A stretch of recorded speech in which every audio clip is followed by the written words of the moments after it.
2 பேர் சுவாரஸ்யமாக பேசிகிட்டு இருக்கிறப்போ குறுக்க புகுந்து தொந்தரவு பண்ணுறதுக்குன்னே சில பேர் இருப்பாங்க. அது ரொம்ப இடைஞ்சலாக இருக்கும். இதே மாதிரி மின்காந்தம் கூட குறுக்க புகுந்து தொந்தரவு பண்ணும். கடைசியில் அது ஒரு பெரிய இடைஞ்சலில் கொண்டாந்து விட்டுரும். சில வீடுகளில் கேபிள் கனெக்ஷன் இல்லாமல் சில தனியார் டிவி காட்சிகள் தெரியும். அதுக்கு என்ன காரணம்னா இந்த மின்காந்த குறுக்கீடு தான் காரணம். இதைத்தான் சுருக்கமாக இஎம்ஐ அப்படின்னு சொல்கிறாங்க. அதாவது எலக்ட்ரோ மேக்னெட்டிக் இன்டர்ஃபியரன்ஸ். இது ஏற்படக்கூடிய இடங்கள் எது எதுன்னு எடுத்துக்கிட்டால் அது ஒரு பெரிய பட்டியலாகவே போயிடும். இந்த இஎம்ஐ தொந்தரவு கேபிள் டிவியில் மட்டும்தான் இல்லை, ராக்கெட் ஏவுதளத்தில் உள்ள ரேடார்கள், அங்கே உள்ள சில சக்தி வாய்ந்த தொலைத்தொடர்பு சாதனங்கள், விமான தளங்களில் உள்ள ரேடார்கள், கப்பல் தளங்களில் பொருத்தப்பட்டிருக்கக்கூடிய சக்தி வாய்ந்த ஆண்டனாக்கள், இப்படி நிறைய சொல்லலாம். காவல் நிலையங்களில் பயன்படுத்தப்படுகிற வயர்லெஸ் தொடர்பு சாதனங்கள் கூட ஓரளவுக்கு இந்த மின்காந்த அலைகளை வெளியிடும். நம்ம வீட்டில் உட்காந்துக்கிட்டு ரேடியோ கேட்டுக்கிட்டு இருப்போம் அல்லது டிவி பார்த்துக்கிட்டு இருப்போம்.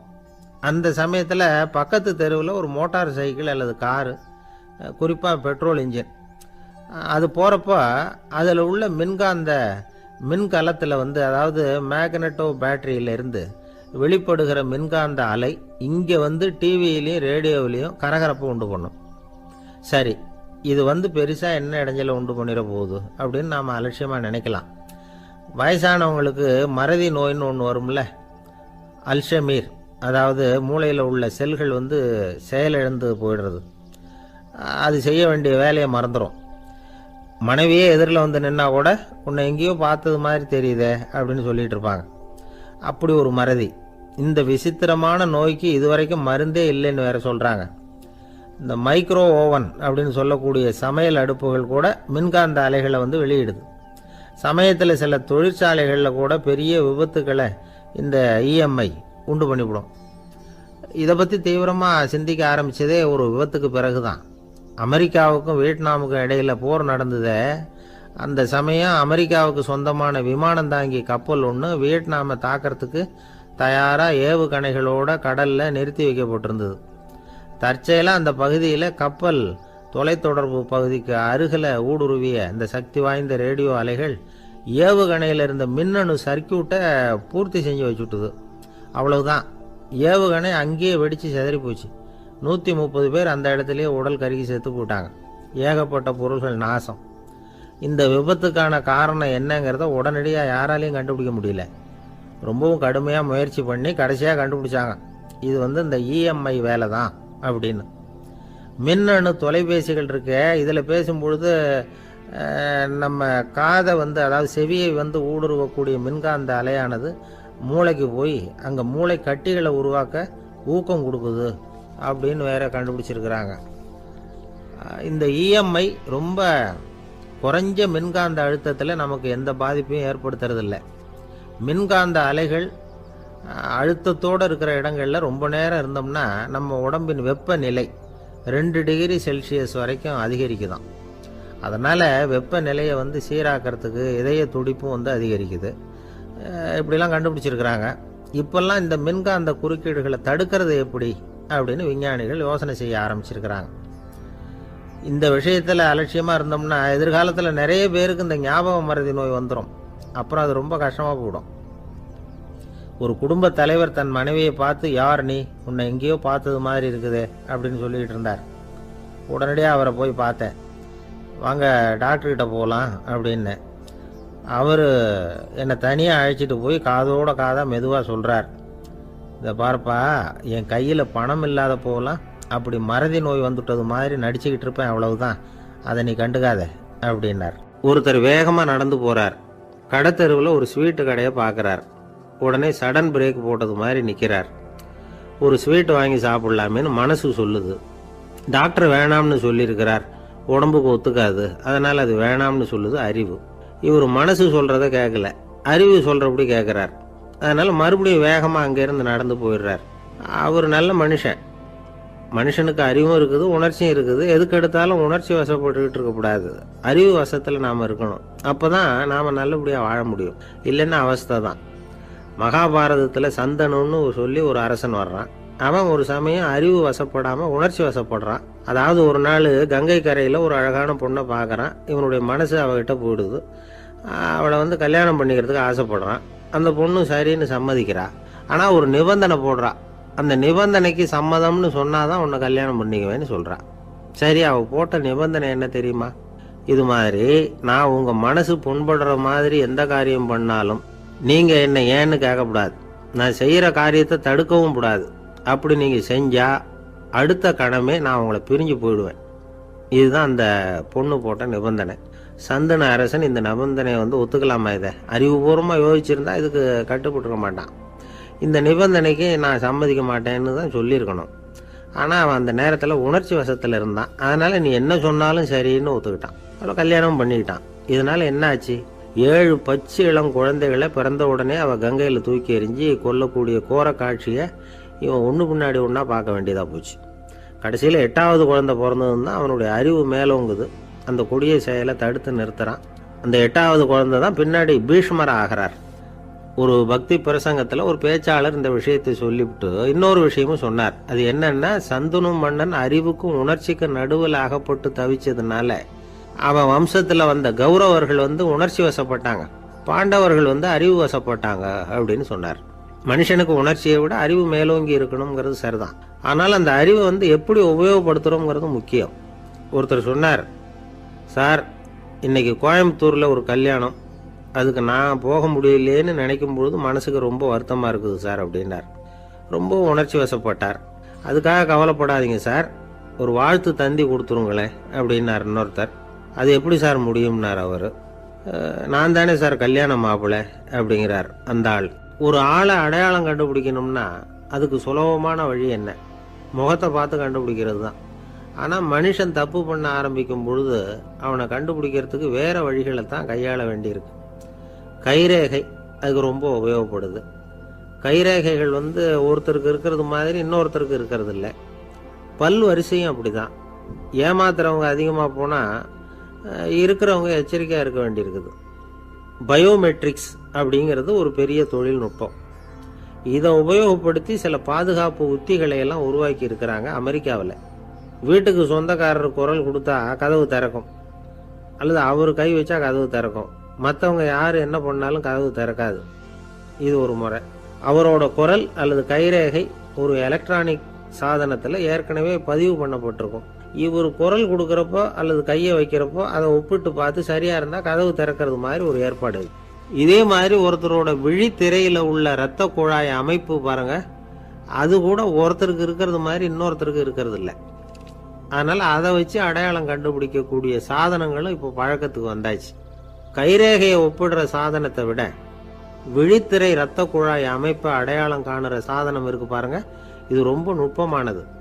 இது நம்ப தகுந்தது. ஒரு ஆளை அடையாளம் கண்டுபிடிக்கிறதுக்கு இது எடுத்துக்கிற நேரம் 1 வினாடி தான்.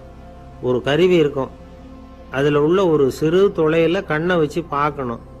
உடனே இந்த சாதனம் குறைந்த சக்தி உள்ள இந்த அகசிவப்பு ஒளியை பாய்ச்சி அவரது விழித்திரையின் இரத்த குழாயை ஆராய்ச்சி பண்ணி ஏற்கனவே அதோட நினைவு பெட்டகத்தில் பதிவு பண்ணி வச்சிருக்கிறோமே அந்த அமைப்புகளோட இதை ஒப்பிட்டு பார்த்து சரியான ஆள் தானா இல்லையா அப்படின்னு அடையாளம் காட்டிவிடும். குரலை வச்சு அடையாளம் கண்டுபிடிக்கிறதும் இந்த பயோமெட்ரிக்ஸ் முறைகளில் ஒன்று. ஒரு நபரோட குரலை டிஜிட்டல் குறியீடுகளை மாற்றி பதிவு பண்ணிக்கிட்டு மீண்டும் அதே குரலை இனம் காணக்கூடிய சாதனங்கள் ஏற்கனவே அமெரிக்காவில எல்லாம் விற்பனைக்கு வந்தாச்சு. ஒரு ஆளுக்கு ஜலதோஷம் பிடிச்சிருந்தா கூட அந்த சாதனம் சரியாகவே கண்டுபிடிச்சிருமா. குரலை மாற்றி பேசுகிறவங்க கூட இந்த கருவியை ஏமாற்ற முடியாது. இதை ஆஸ்பத்திரிகள், வங்கிகளில் உள்ள இரும்பு பெட்டக காப்பறைகள் இங்கெல்லாம் உபயோகப்படுத்தலாம். குழந்தைகள் உள்ள இடங்களுக்கு இது ரொம்ப உபயோகப்படும். கதவு பூட்டிக்கிட்டுதுன்னு வச்சுக்கோங்க, கதவை திறக்கிறதுக்கு சாவி உபயோகப்படுத்த தெரியாத குழந்தைகள் குரல் எழுப்பிய கதவை திறந்துட முடியும். எதிர்காலத்தில் இந்த பயோமெட்ரிக்ஸ் முறை இன்னும் பல ஆச்சரியங்களை ஏற்படுத்தும் அப்படின்னு எதிர்பார்க்குறாங்க. ஸ்டியரிங்கை தொட்டதுமே காரு ஸ்டார்ட் ஆகிடும், சாவி வேண்டியதில்லை. காரு சொந்தக்காரரை தொட்டால் தான் ஸ்டார்ட் ஆகும், வேற யாராவது தொட்டால் ஸ்டார்ட் ஆகாது. ஒரு மனுஷனோட நடை, அவர் டைப்ரைட்டரை தொடுகிற விதம், இதையெல்லாம் வச்சு கூட ஆளை அடையாளம் காணக்கூடிய தொழில்நுட்பம் வரலாம். என்னதான் தொழில்நுட்பம் வளரட்டும், குடும்பத்துக்குள்ளே நடக்கிற திருட்டுகளை கண்டுபிடிக்கிறது ரொம்ப கஷ்டம். ஒரு வீட்டில் பெட்டியில் இருந்த பணம் காணாமல் போச்சு. வீட்டுக்காரரோ அல்லது பையனோ தான் எடுத்துருக்கணும். பெட்டியை திறந்து பார்த்தா அந்த வீட்டுக்காரம்மா, இதிலிருந்து பணத்தை எடுத்தது நிச்சயமாக என் வீட்டுக்காரரு தான் அப்படின்னு சொல்ல முடியல அவங்களால. யோசிச்சாங்க. என்னம்மா இப்படி யோசிக்கிறீங்களேன்னு கேட்டிருக்காங்க. நிச்சயமாக இந்த பணத்தை எடுத்தது என் வீட்டுக்காரர் இல்லை அப்படின்னு உறுதியாக சொல்லிவிட்டாங்க அந்த அம்மா. இது கேட்டவங்களுக்கு ரொம்ப ஆச்சரியமாக இருந்தது. அந்த வீட்டுக்காரருக்கு இது ரொம்ப பெருமையாக இருந்தது. அது எப்படி அவ்வளவு கரெக்டாக சொல்கிறீங்க அப்படின்னு கேட்டிருக்கிறாங்க. அப்போ அந்த அம்மா சொல்லிச்சான், பெட்டியில் இன்னும் கொஞ்சம் பணம் மிச்சம் இருக்குது, இவர் எடுத்திருந்தாருன்னா அப்படி மிச்சம் வச்சிருக்க மாட்டார், அதனால தான் அப்படி சொன்னேன் அப்படின்னாங்களாம். ஆந்திர நாட்டில் ஒரு அரசர் இருந்தார். அந்த அரசர்கிட்ட ஒரு அமைச்சர் இருந்தார். அந்த அமைச்சர் பேர் ராயண பாஸ்கர். அவர் ஒரு பெரிய அறிவாளி. அது மட்டும் இல்லை, மிகச்சிறந்த கொடையாளி. யார் எது கேட்டாலும் இல்லைன்னு சொல்ல மாட்டாராம். அதன் காரணமாகவே அவர்கிட்ட இருந்த செல்வம் நாளுக்கு நாள் குறைஞ்சிக்கிட்டே வந்துட்டு தான். கடைசியில் குடும்பத்துக்குன்னு எதுவும் வைக்காமலே அவர் போய் சேர்ந்துட்டார். மகனும் இறந்துட்டார். அந்த குடும்பத்தில் மிஞ்சி இருந்தது அவருடைய மருமகள், ஒரு பேரன், அவ்வளவுதான். இருந்த ஒரே சொத்து பழுதடைஞ்ச ஒரு வீடு. அந்த அம்மா மற்ற வீடுகளில் வேலை செஞ்சு தன்னுடைய பிள்ளைய படிக்க வச்சுக்கிட்டு வராங்க. அந்த புள்ள ஒரு பெரிய வள்ளலுடைய பேரன்கிறது அந்த பள்ளி வாத்தியார்களுக்கும் தெரியும். அதனால் அவங்களும் இவங்கிட்ட கொஞ்சம் அன்பாகவும் அக்கறையாகவும் பழகி பாடம் சொல்லி கொடுத்துக்கிட்டு இருக்கிறாங்க. ஒரு நாள் ஒரு புகழ்பெற்ற கவிஞர் ஒருத்தர் அந்த பள்ளிக்கூடத்துக்கு வந்திருக்கிறார். ஆசிரியர்கள்கிட்ட பேசிக்கிட்டு இருந்தப்போ ஒரு செய்தியை சொன்னாராம். ராயண பாஸ்கருங்கிற வள்ளல் எனக்கு நிறைய உதவிகள் செஞ்சிருக்கார், என்னை பாராட்டி பரிசுகள்லாம் கொடுத்துருக்கிறார். அந்த வள்ளல் வாழ்ந்த கிராமத்தை பார்க்கணுங்கிறதுக்காக தான் இப்போ இங்கே வந்திருக்கிறேன் அப்படின்னாராம். ஆசிரியர் உடனே இந்த பையனை கூப்பிட்டு, இதை பாருங்க, இவன் யார் தெரியுமா, நீங்கள் குறிப்பிடுகிற அந்த வள்ளலின் பேரன் அப்படின்னு அறிமுகப்படுத்தினாராம். கவிஞரின் கண்களில் ஆனந்த கண்ணீர். அந்த பரவச நிலையிலேயே அந்த வள்ளலை பற்றி கவி பாட ஆரம்பிச்சுட்டாராம். இந்த சின்ன பையன் அதை கேட்டிருக்கிறான். உடனே என்ன பண்ணான் தெரியுமோ, தன் கையில் அணிஞ்சிருந்த ஒரு பொன் வளையலை கழட்டி அந்த கவிஞருக்கு பரிசாக கொடுத்துட்டானோ. எல்லாருக்கும் ஆச்சரியம். தாத்தா இருக்கும் நிலையில் கொடுத்தார், பேரன் இல்லாத நிலையிலையும் கொடுக்குறான். பையனை எல்லாரும் பாராட்டினாங்களாம். இருந்தாலும் அவனுக்குள்ள ஒரு பயம் எதுவும் ஆரம்பமாச்சு. பள்ளிக்கூடம் விட்டு வீட்டுக்கு வரும்பொழுது அந்த பயம் இன்னும் அதிகமாயிட்டுது. அம்மா என்ன சொல்லுவாங்களோ தெரியலையே, ஏதோ திடீர்னு தோணிச்சு வளையல கழட்டி கொடுக்கணும்னு கொடுத்துட்டோம். குடும்பம் இருக்கிற நிலையில் இப்படி நான் செஞ்சது தப்பா, வீட்டு செலவுக்கே அம்மா எவ்வளவு கஷ்டப்படுறாங்க, வீட்டுக்கு போனதும் என்ன நடக்குமோ தெரியலையே அப்படின்னு நினச்சி பயந்துக்கிட்டே அவன் வீட்டுக்குள்ளே அடி எடுத்து வைக்கிறான். அம்மா கூப்பிட்டு சாப்பாடு போட்டாங்க. அவங்க கண்ணில் படக்கூடாதுங்கிறதுக்காக ஒரு கையை பின்னாடி மறைச்சிக்கிட்டே இருந்தான். அம்மா இதை கவனிச்சிட்டாங்க. ஏய், உன் கையை ஏன் அப்படி வச்சிருக்கிற, உன் கைக்கு என்னாச்சு, ஏதாவது அடிபட்டு போச்சா அப்படின்னு கேட்டுக்கிட்டே கையை எடுத்து பார்க்குறாங்க. வளையல காணலை. வளையல் எங்கே அப்படின்னு கேட்குறாங்க. இவன் தயங்கிக்கிட்டே நடந்ததை சொல்கிறான்.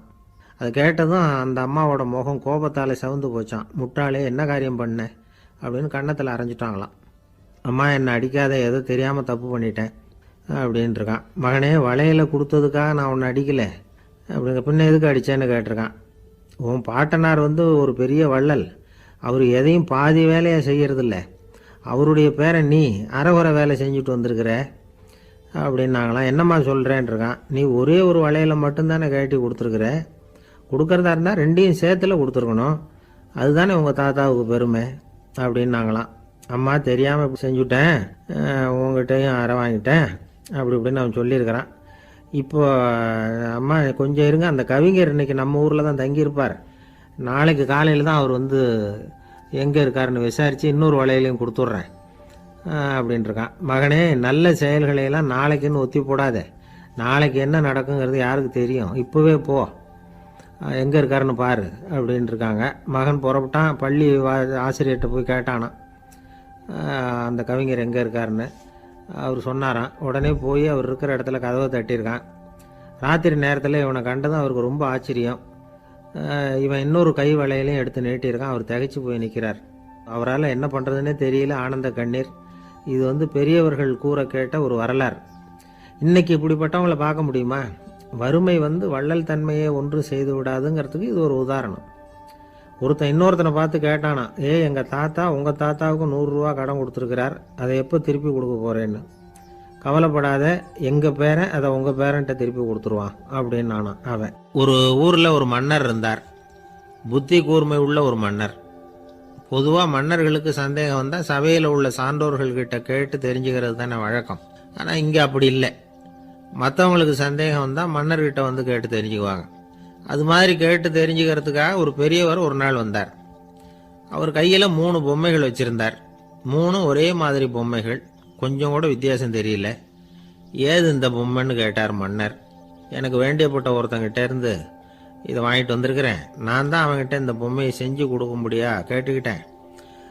அவன் ரொம்ப புத்திசாலி, அவன் தான் இதை செஞ்சு கொடுத்தான். ஆனால் அதில் ஒரு சிக்கல் அப்படின்னார். என்ன பிரச்சனைன்னு கேட்டிருக்காரு இவர். நான் அவன்கிட்ட கேட்டது 3 விதமான பொம்மைகளாக இருக்கணும்னு கேட்டேன். அவன் என்னடான்னா 3 ஒரே மாதிரியாக செஞ்சு கொடுத்துட்டான் அப்படின்னார். அவங்ககிட்டயே கேட்கறது தானே அப்படின்னு இருக்காரு இவர். கேட்டேன், அவன் என்ன சொல்கிறான்னா இது 3 ஒரே மாதிரி பொம்மை கிடையாது, 3 விதம், ஒன்றுக்கு ஒன்று வித்தியாசம் இருக்குது. இந்த 3 பொம்மையும் 3 விதமான நண்பர்களுக்கு உதாரணங்கள் அப்படின்னு சொல்கிறான். எனக்கு ஒன்றும் புரியல, அதுதான் உங்ககிட்ட வந்தேன் அப்படின்னார். சரி, அந்த பொம்மைகளை இப்படி கொடுங்கோ அப்படின்னு வாங்கினார் மன்னர். எடுத்துக்கிட்டு உள்ளே போனார். கொஞ்ச நேரம் கழித்து வெளியில் வந்தார். அதுக்கப்புறம் சொன்னார், இதை பாருப்பா, அவன் சொன்னது சரிதான், 3 விதம் தான். இது இருக்குதே முதல் பொம்மை, இது உத்தமமான நண்பனுக்கு உதாரணம். இந்த 2வது பொம்மை இது மத்தியமமான நண்பனுக்கு உதாரணம். அந்த 3வது பொம்மை இருக்குதே அது மோசமான நண்பனுக்கு உதாரணம். இதை செஞ்சவன் உண்மையிலேயே பெரிய அறிவாளி தான் அப்படின்னாராம். வந்தவருக்கு ஒன்றும் புரியல. பார்த்தா ஒன்றும் வித்தியாசம் தெரியலையே அப்படின்னு அவன் குழம்பி போய் நிற்கிறான். இப்போ அந்த மன்னர் விளக்கம் கொடுக்குறார். அந்த 3 பொம்மையையும் எடுத்து முன்னாடி வச்சார். ஒரு மெல்லிய கம்பியை கையில் எடுத்தார். அந்த முதல் பொம்மை காதில் விட்டார். கொஞ்ச தூரம் உள்ளே போய் அப்படியே நின்றுட்டுது அந்த கம்பி. அப்புறம் 2வது பொம்மை காதில் அந்த கம்பியை விட்டார். அந்த கம்பி என்னாச்சுன்னா அப்படியே அது வாய் வழியாக வெளில வந்தது. 3வது பொம்மை காதில் கம்பியை செலுத்தினார். அது நேராக இன்னொரு காது வழியாக வெளியில் வந்தது. இப்போ இந்த முதல் வகை இருக்குதே, அது மாதிரியான நண்பர்கள் எப்படி தெரியுமா? நம்ம கஷ்டத்தை அவங்கக்கிட்ட சொன்னால் பேசாமல் கேட்டுக்குவாங்க. வெளியில் அதை யாருக்கிட்டையும் சொல்லிகிட்டு இருக்க மாட்டாங்க. வெளியில் தெரியாமல் நமக்கு உதவி பண்ணுவாங்க. செஞ்சுட்டு அதை நான் தான் செஞ்சேன்னு சொல்லிகிட்டு இருக்க மாட்டாங்க. அதுதான் கம்பி ஒரு காது வழியாக போய் உள்ளேயே நின்றுட்டுது. 2வது பொம்மையில் கம்பி என்னாச்சு, ஒரு காது வழியாக போய் வாய் வழியாக வெளியில் வருது. இது மாதிரியான நண்பர்கள்கிட்ட நாம் கஷ்டத்தை சொன்னால் அதை அவங்க 4 பேர்கிட்ட போய் சொல்லி நமக்காக உதவி கேட்பாங்க. நமக்குன்னு கேட்டு வாங்கி அதை நம்மகிட்ட கொண்டுகிட்டு கொடுப்பாங்க. இவங்க மத்தியமமான நண்பர்கள். 3வது பொம்மையில் ஒரு காது வழியாக செலுத்துகிற கம்பி இன்னொரு காது வழியாக வெளியில் வந்துடுது. இது மாதிரியான நண்பர்கள்கிட்ட நம்ம கஷ்டத்தை சொன்னால் அவங்க காது கொடுத்து கேட்கறது மாதிரி நடிப்பாங்க. அப்படியே இன்னொரு காது வழியாக அதை வெளில விட்டுருவாங்க. அதை பற்றி கவலைப்பட மாட்டாங்க. இதுதான் இந்த பொம்மைகளுக்குள்ளே இருக்கிற வித்தியாசம் அப்படின்னு விளக்கம் கொடுத்தாராம் மன்னர். படிக்கிற பிள்ளைங்கள்லேயே இது மாதிரி 3 வகை உண்டு. சில பேர் காதால் வாங்கி மனசில் வச்சுக்குவான். சில பேர் காதால் வாங்கி பேனாவால் எழுதி விடுவான். சில பேர் ஒரு காதால் வாங்கி இன்னொரு காதால் வெளியில் விட்டுருவான். ஒரு பையன் வகுப்பில் ஆசிரியர் பாடம் நடத்தும் பொழுது தலையை வேகமாக ஆட்டி ஆட்டி கேட்பானான். ஏன்டா இப்படி தலையை இப்படி ஆட்டுற அப்படின்னு கேட்டிருக்கான் பக்கத்தில் இருந்தவன். தலையை ஆட்டினா தாண்டா ஒரு காது வழியாக உள்ளே போகிறது இன்னொரு காது வழியாக வெளியில் வேகமாக வெளில போகும் அப்படின்னானா அந்த பையன். எனக்கு வாழ்க்கையே வெறுத்து போச்சு சார் அப்படின்னு சொல்லிட்டு ஒருத்தர் வந்தார். கொஞ்ச நேரம் பேசினதுக்கப்புறம் அவர் அப்படி சொல்லியிருந்தா அதில் ஒரு அர்த்தம் இருந்திருக்கும். வர்றதுக்கு முன்னாடியே வாழ்க்கை வெறுத்து போச்சுன்னு சொல்லிட்டு வர்றார். என்ன சார் விஷயம்னு விசாரித்தோம். எங்கள் வீட்டில் தினம் 3 வேளையும் ஒரே மாதிரி சாப்பாடு சார், வித்தியாசமே கிடையாது. இப்படியே 3 மாதமாக சாப்பிட்டுக்கிட்டு இருக்கிறேன். அதை விட பட்டினி கிடந்து செத்துடலாம்னு தோணுது அப்படின்னார். ஒரு பெரியவர் சொன்ன தத்துவத்தை சொல்கிறதுக்கு ஆள் கிடைக்காம தவிச்சுக்கிட்டு இருந்தோம். இப்போ ஒருத்தர் கிடைச்சிட்டார், விட்டுலாமா? உடனே அவரை உட்கார வச்சு சொல்ல ஆரம்பிச்சிட்டோம். அதாவது நாம் அனுபவிக்கிற உணர்வுகளில் களிப்பு, மகிழ்வு, ஆனந்தம், இது 3க்கும் ஒன்றுக்கு ஒன்று வித்தியாசம் உண்டு. மேம்போக்காக பார்க்குறதுக்கு இது 3 ஒன்று மாதிரி தோணும். ஆனால் அது அப்படி இல்லை. களிப்புங்கிறது உடம்பை பொறுத்தது, மகிழ்வுங்கிறது மனசை பொறுத்தது, ஆனந்தம்ங்கிறது ஆன்மாவை பொறுத்தது. இப்படி இந்த 3 வகையான அந்த சுவைப்புகளின் தன்மையும் வேற வேற. இப்போ முதல்ல களிப்புங்கிறத எடுத்துக்குவோம். நம்ம புலன்களுக்கு களிப்பை தரக்கூடிய பொருள்களுக்கு சில விசேஷ குணம் உண்டு. அது எப்படின்னா, சீக்கிரமே சலிப்பு உண்டு பண்ணும். ஒருத்தர் அந்த பொருளை எடுத்துக்கிட்டா அது இன்னொருத்தருக்கு குறைஞ்சிரும். உணவு, உடை, இதெல்லாம் களிப்பை தரக்கூடிய பொருள்கள். இப்போ உதாரணத்துக்கு, ஒரு சாப்பாட்டு மேசையில் ஒரு பாத்திரத்தில் 10 இட்லி இருக்குது. அதில் ஒரு 2 இட்லியை நம்ம தட்டில் எடுத்து வச்சு சாப்பிட்றோம். நாம் சாப்பிட்ட அந்த இட்லி நிச்சயமாக எதிரில் உட்காந்துருக்கிறவருக்கு இல்லை, அவருக்கு உபயோகப்படாது. நாம் சாப்பிட்ட அதே இட்லியை அவரும் சாப்பிட முடியாது, அவர் வேற தான் எடுத்து வச்சுக்கணும். அது மாதிரி நாம் ஒரு சட்டையை எடுத்து போட்டுக்கிறோம், அதே சட்டையை அதே நேரத்தில் இன்னொருத்தர் போட்டுக்க முடியாது. புலன்களுக்கு களிப்பை தரக்கூடிய இது மாதிரி பொருள்கள்லாம் முதல் தடவை நமக்கு கொடுக்குற களிப்பை 2வது தடவையும் கொடுக்காது, 3வது தடவை இன்னும் குறையும், கடைசியில் வெறுப்பாகவும் மாறிடும். ஒவ்வொன்றா இட்லியை தொடர்ந்து சாப்பிட்றோம்னு வச்சுக்கோங்க, முதல் இட்லி தரக்கூடிய சுவையை 30வது இட்லி தராது. முதல் தடவை புது சட்டையை போட்டுக்கிறப்போ நமக்கு இருக்கிற களிப்பு அதே சட்டையை 100வது தடவையாக போட்டுக்கிறோம்னு வைங்க, அப்போ இருக்குமா? இருக்காது. இதுதான் களிப்பு. அதாவது சீக்கிரமே சலிப்பை தரக்கூடியது. ஒருத்தர் எடுத்துக்கிட்டா இன்னொருத்தருக்கு குறைஞ்சி போகக்கூடியது. ஆனால் மகிழ்ச்சிங்கிறது அப்படி இல்லை, ஒருத்தர் அனுபவிக்கிறதுனால இன்னொருத்தருக்கு குறைஞ்சி போகாது. இப்போ காலையில் சூரியன் உதயம் ஆகிறத பார்த்து சந்தோஷப்படுறோம், அதையே இன்னொருத்தரும் பார்த்து சந்தோஷப்படலாம். ஒரு நல்ல சங்கீதத்தை கேட்குறோம், ஒரு அழகான ஓவியத்தை ரசிக்கிறோம், நீங்கள் ரசிக்கிற அதே நேரத்தில் இன்னொருத்தரும் அதை ரசிக்கலாம். அதனால் அது குறைஞ்சி போகிறதில்ல, இது மகிழ்வு. ஆனால் ஒன்று, ஒரே பாடலை திரும்ப திரும்ப கேட்டுக்கிட்டு இருந்தால் கடைசியில் அலுப்பு தட்டும். அதாவது மகிழ்வுங்கிறது எப்படின்னா, மற்றவங்களோட பகிர்ந்து கொள்றதுனால குறையாது. ஆனால் ஒரே பொருள் மீண்டும் மீண்டும் அனுபவிப்பை தர்றப்போ முதல்ல மகிழ்வு அதிகரித்து அதுக்கப்புறம் அது மங்கி மறைஞ்சு போயிடும். இதுதான் அந்த மகிழ்வுங்கிறதுக்கு இலக்கணம். சரி, இப்போ 3வதாக சுகம் தரக்கூடிய ஆனந்தம்ங்கிறது எப்படின்னா, இது நமக்கு உள்ளே இருந்து சுரக்கிறது. மனசு சலனங்கள்லேருந்து விடுபடுறப்போ இந்த ஆனந்தம் நமக்கு கிடைக்கும். இது நிலையான சுகம், ஆத்ம சுகம். களிப்பிலிருந்து மகிழ்வுக்கும் மகிழ்விலிருந்து ஆனந்தத்துக்கும் செல்றது தான் மனிதன் நடத்த வேண்டிய முக்கியமான பயணம். இவ்வளவு விஷயத்தையும் கேட்டுட்டு இந்த காலத்து பையன் ஒருத்தன் வந்தான். சார், இப்போ நீங்கள் ஒரு சாப்பாட்டு மேசையில் ஒரு 10 இட்லி வைக்கிறீங்க, என்ன உட்கார வைங்க, எதிரில் இன்னொருத்தனை உட்கார வைங்க, நான் களிப்பு மகிழ்வுலாம் தாண்டி நேரடியாக ஆனந்தத்துக்கு பயணம் பண்ணி காட்டுறேன் அப்படின்னா. ஒன்றும் புரியல அவன் சொன்னது. அது எப்படி, என்ன பண்ணுவ நீ அப்படின்னு சொல்லி கேட்டோம் ஆச்சரியமா. 2 இட்லி சாப்பிட்டா தானே சார் களிப்பு, நான் 10 இட்லியும் மொத்தமாக சாப்பிட்ருவேன், அடுத்தவனுக்கு எதுவும் கிடைக்காது, அவனுக்கு கிடைக்காதபடி நாமே சாப்பிட்டுடுறோம்ல, அதுதானே நமக்கு ஆனந்தம் அப்படின்னு அதுக்கு ஒரு விளக்கம் சொல்கிறான். ஒரு கணவன் மனைவி, எப்போ பார்த்தாலும் அவங்க 2 பேருக்கும் இடையில சண்டை வந்துக்கிட்டே இருந்தது. இதில் என்ன ஆச்சரியங்கிறீங்களா? நான் அதுக்காக சொல்ல வரல, இது வேற விஷயம். அதாவது சண்டை போடாமல் இருக்கிறதுக்கு வழி சொல்கிற தகவல் இது. நான் சொன்ன அந்த கணவன் மனைவி எப்படின்னா, கணவன் ஒரு வார்த்தை சொன்னால் மனைவி கிட்டேருந்து 2 வார்த்தை பதிலாக வரும், இதுக்கு கணவன் கிட்டேருந்து 4 வார்த்தை பதிலாக வரும். இப்படி வார்த்தைகள் பெருகி போய் கடைசியில் வம்புல முடியும். அந்த அம்மா பொறுத்து பார்த்தாங்க, அவங்களால தாக்கு பிடிக்க முடியல. பக்கத்து வீட்லேயும் ஒரு கணவன் மனைவி இருந்தாங்க, அவங்களுக்குள்ள சண்டை வர்றதில்லை, அது எப்படி அவங்களால மட்டும் சண்டை போடாமல் இருக்க முடியுது அப்படின்னு இந்த அம்மாவுக்கு ஆச்சரியம். ஒரு நாள் நேராக பக்கத்து வீட்டு அம்மாக்கிட்டே போய், ஏம்மா, நீங்கள் எப்படி கணவனும் மனைவியும் சண்டை போட்டுக்காமல் இருக்கிறீங்க, அது எப்படி முடியுது உங்களால் அப்படின்னு கேட்டாங்க.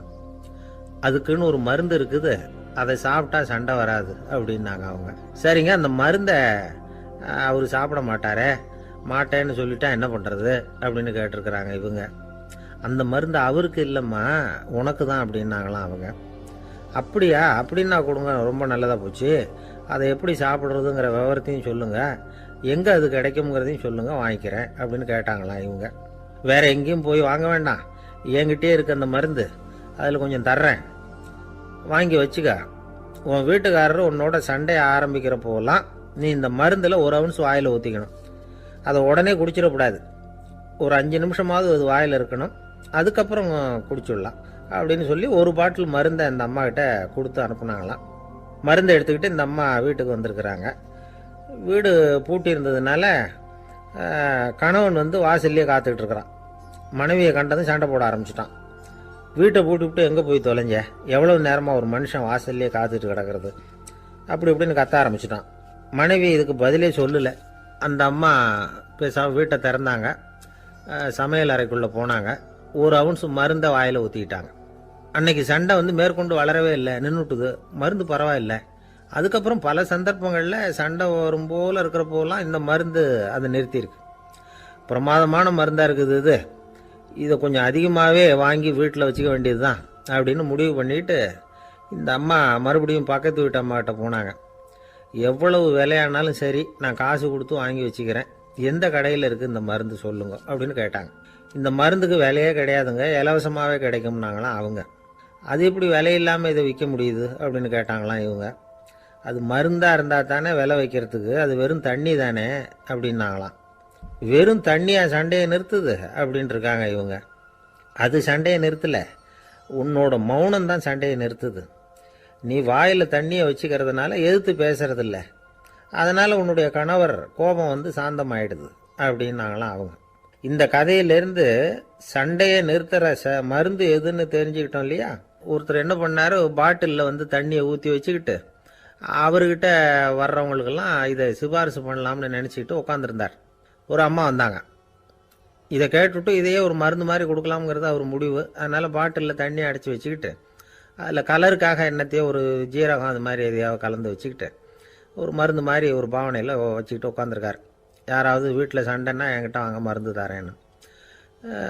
ஒரு அம்மா வந்தாங்க. எனக்கும் என் வீட்டுக்காரருக்கும் அடிக்கடி சண்டை வருதுங்க அப்படின்ட்டு இருக்காங்க. கவலைப்படாதம்மா, நான் ஒரு மருந்து தரேன்னு சொல்லி வீட்டுக்குள்ளே போய் ஒரு பாட்டில் எடுத்து வந்து கொடுத்தார். பாட்டிலில் இருக்கிறது என்னங்கிறத சொல்லிவிட்டு அது பேரில் மரியாதை வராது இல்லையா, அதனால் சொல்லலை. அந்த அம்மா வாங்கிட்டு போனாங்க. 4 நாள் கழித்து திரும்பி வந்தாங்க. என்னம்மா வீட்டில் சண்டை நின்று போச்சான்னு கேட்டிருக்காரு இவர். அங்கே நின்று போச்சுங்க, இப்போ உங்ககிட்ட ஆரம்பமாக போகுதுன்னாங்களாம். என்னம்மா அப்படின்ட்டுருக்காரு இவர் பயந்து போய். பின்ன என்னங்க, நீங்கள் என்ன மருந்து கொடுத்துருக்குறீங்க என்னங்க அப்படின்னாங்களாம் கோவமாக. அது வெறும் தண்ணி தானே அப்படின்ட்டுருக்காரு இவர். தண்ணியாக இது நல்லா பாருங்கள் அப்படின்னு அந்த பாட்டில் நீட்டினாங்களாம். இவர் வாங்கி பார்த்துருக்கார். அப்புறம் தான் விஷயம் புரியுது அவருக்கு. இவர் கை தவறுதலாக அவங்க வீட்டில் இருந்த மண்ணெண்ணெய் பாட்டில் எடுத்து அவர்கிட்ட கொடுத்துருக்குறாங்க. அப்புறம் என்ன ஆகும், சண்டை வராமல். வாங்க மாட்டேங்கிறான் சார் அப்படின்னு சொல்கிறது உண்டு. அது எப்படி காதில் வாங்கிக்காமல் இருக்க முடியும்? காதுங்கிறது எப்பவும் திறந்தே இருக்கக்கூடிய ஒன்று தானே. சில பேர் பேசிக்கிட்டே இருப்பாங்க, நாமும் கேட்டுக்கிட்டே தான் இருப்போம். அவர் என்ன சொன்னார் திருப்பி சொல்லு அப்படின்னு சொன்னால் சொல்ல தெரியாது. காது சரியாக கேட்டாலும் நாம் பேசுகிறத மற்றவங்க சரியாக கேட்குறாங்களா அப்படிங்கிறது சந்தேகம்தான். இந்த சந்தர்ப்பத்தில் ஒரு உண்மையை நாம் புரிஞ்சுக்கணும். அதாவது என்னென்னா, கேட்பதுங்கிறது வேற, கவனிக்கிறதுங்கிறது வேற. அதாவது கேட்கறதுன்னா அது ஹியரிங், கவனிக்கிறது அப்படின்னா அது லிசனிங். கேட்கறதுங்கிறது தன்னிச்சையாக நடக்கக்கூடிய ஒரு செயல். இப்போது ஒரு சாலையில் நடந்து போயிட்டுருக்குறோம். எவ்வளவோ சத்தம் நம்ம காதில் விழுந்துக்கிட்டு இருக்கு. கார் போகிற சத்தம் கேட்குது, பறவை ஒரு மரத்துலேருந்து கத்துது, அந்த சத்தம் கேட்குது. இப்படி நிறைய காதில் விழுந்துக்கிட்டு இருக்கு.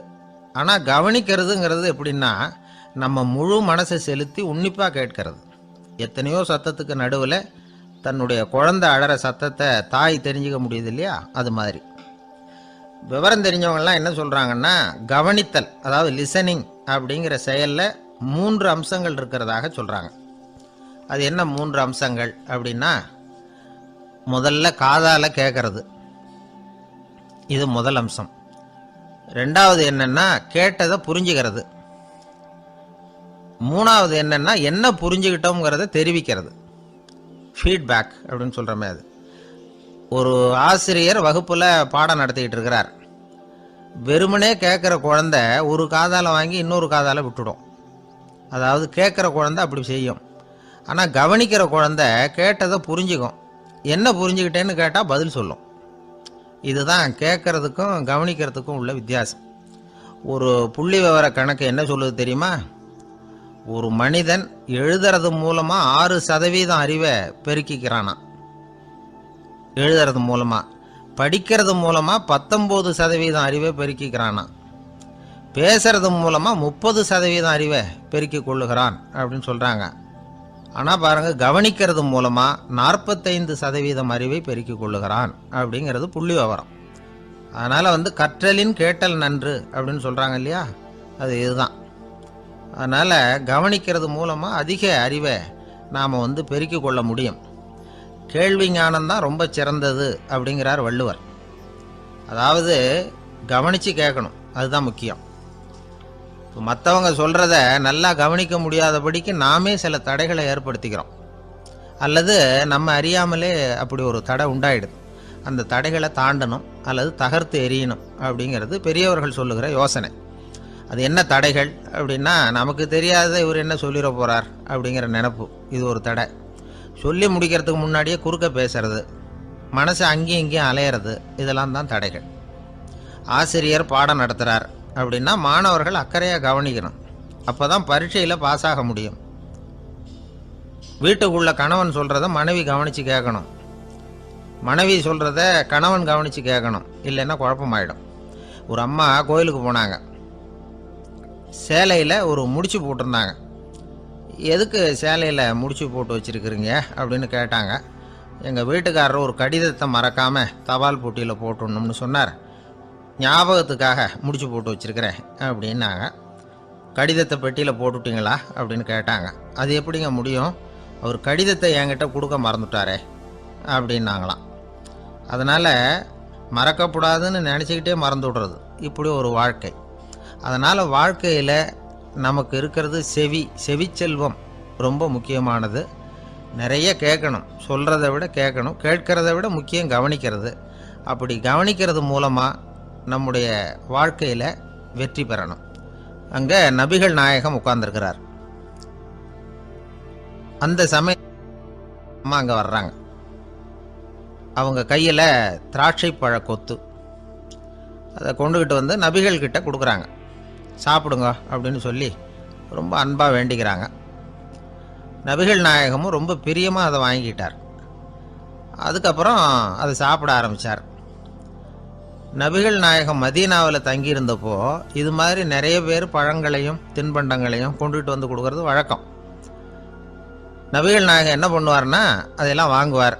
உடனே பக்கத்தில் இருக்கிற தோழர்கள் எல்லாருக்கும் பகிர்ந்து கொடுப்பார், தானும் சாப்பிடுவார். இதுதான் எப்போதும் வழக்கம். ஆனால் இந்த தடவை என்னாச்சு தெரியுமா, அவர் அப்படி பண்ணலை. ஒவ்வொரு பழமாக எடுத்து தானே சாப்பிட்டுக்கிட்டு இருக்கிறார். அவர் விருப்பமாக சாப்பிடுகிற காட்சியை ஆசை தீர பார்த்துக்கிட்டு இருந்தாங்க அந்த வயசான அம்மா, அந்த பழத்தை கொடுத்தவங்க. அவங்களுக்கு ரொம்ப மகிழ்ச்சியாக இருந்தது, மன நிறைவாக இருந்தது.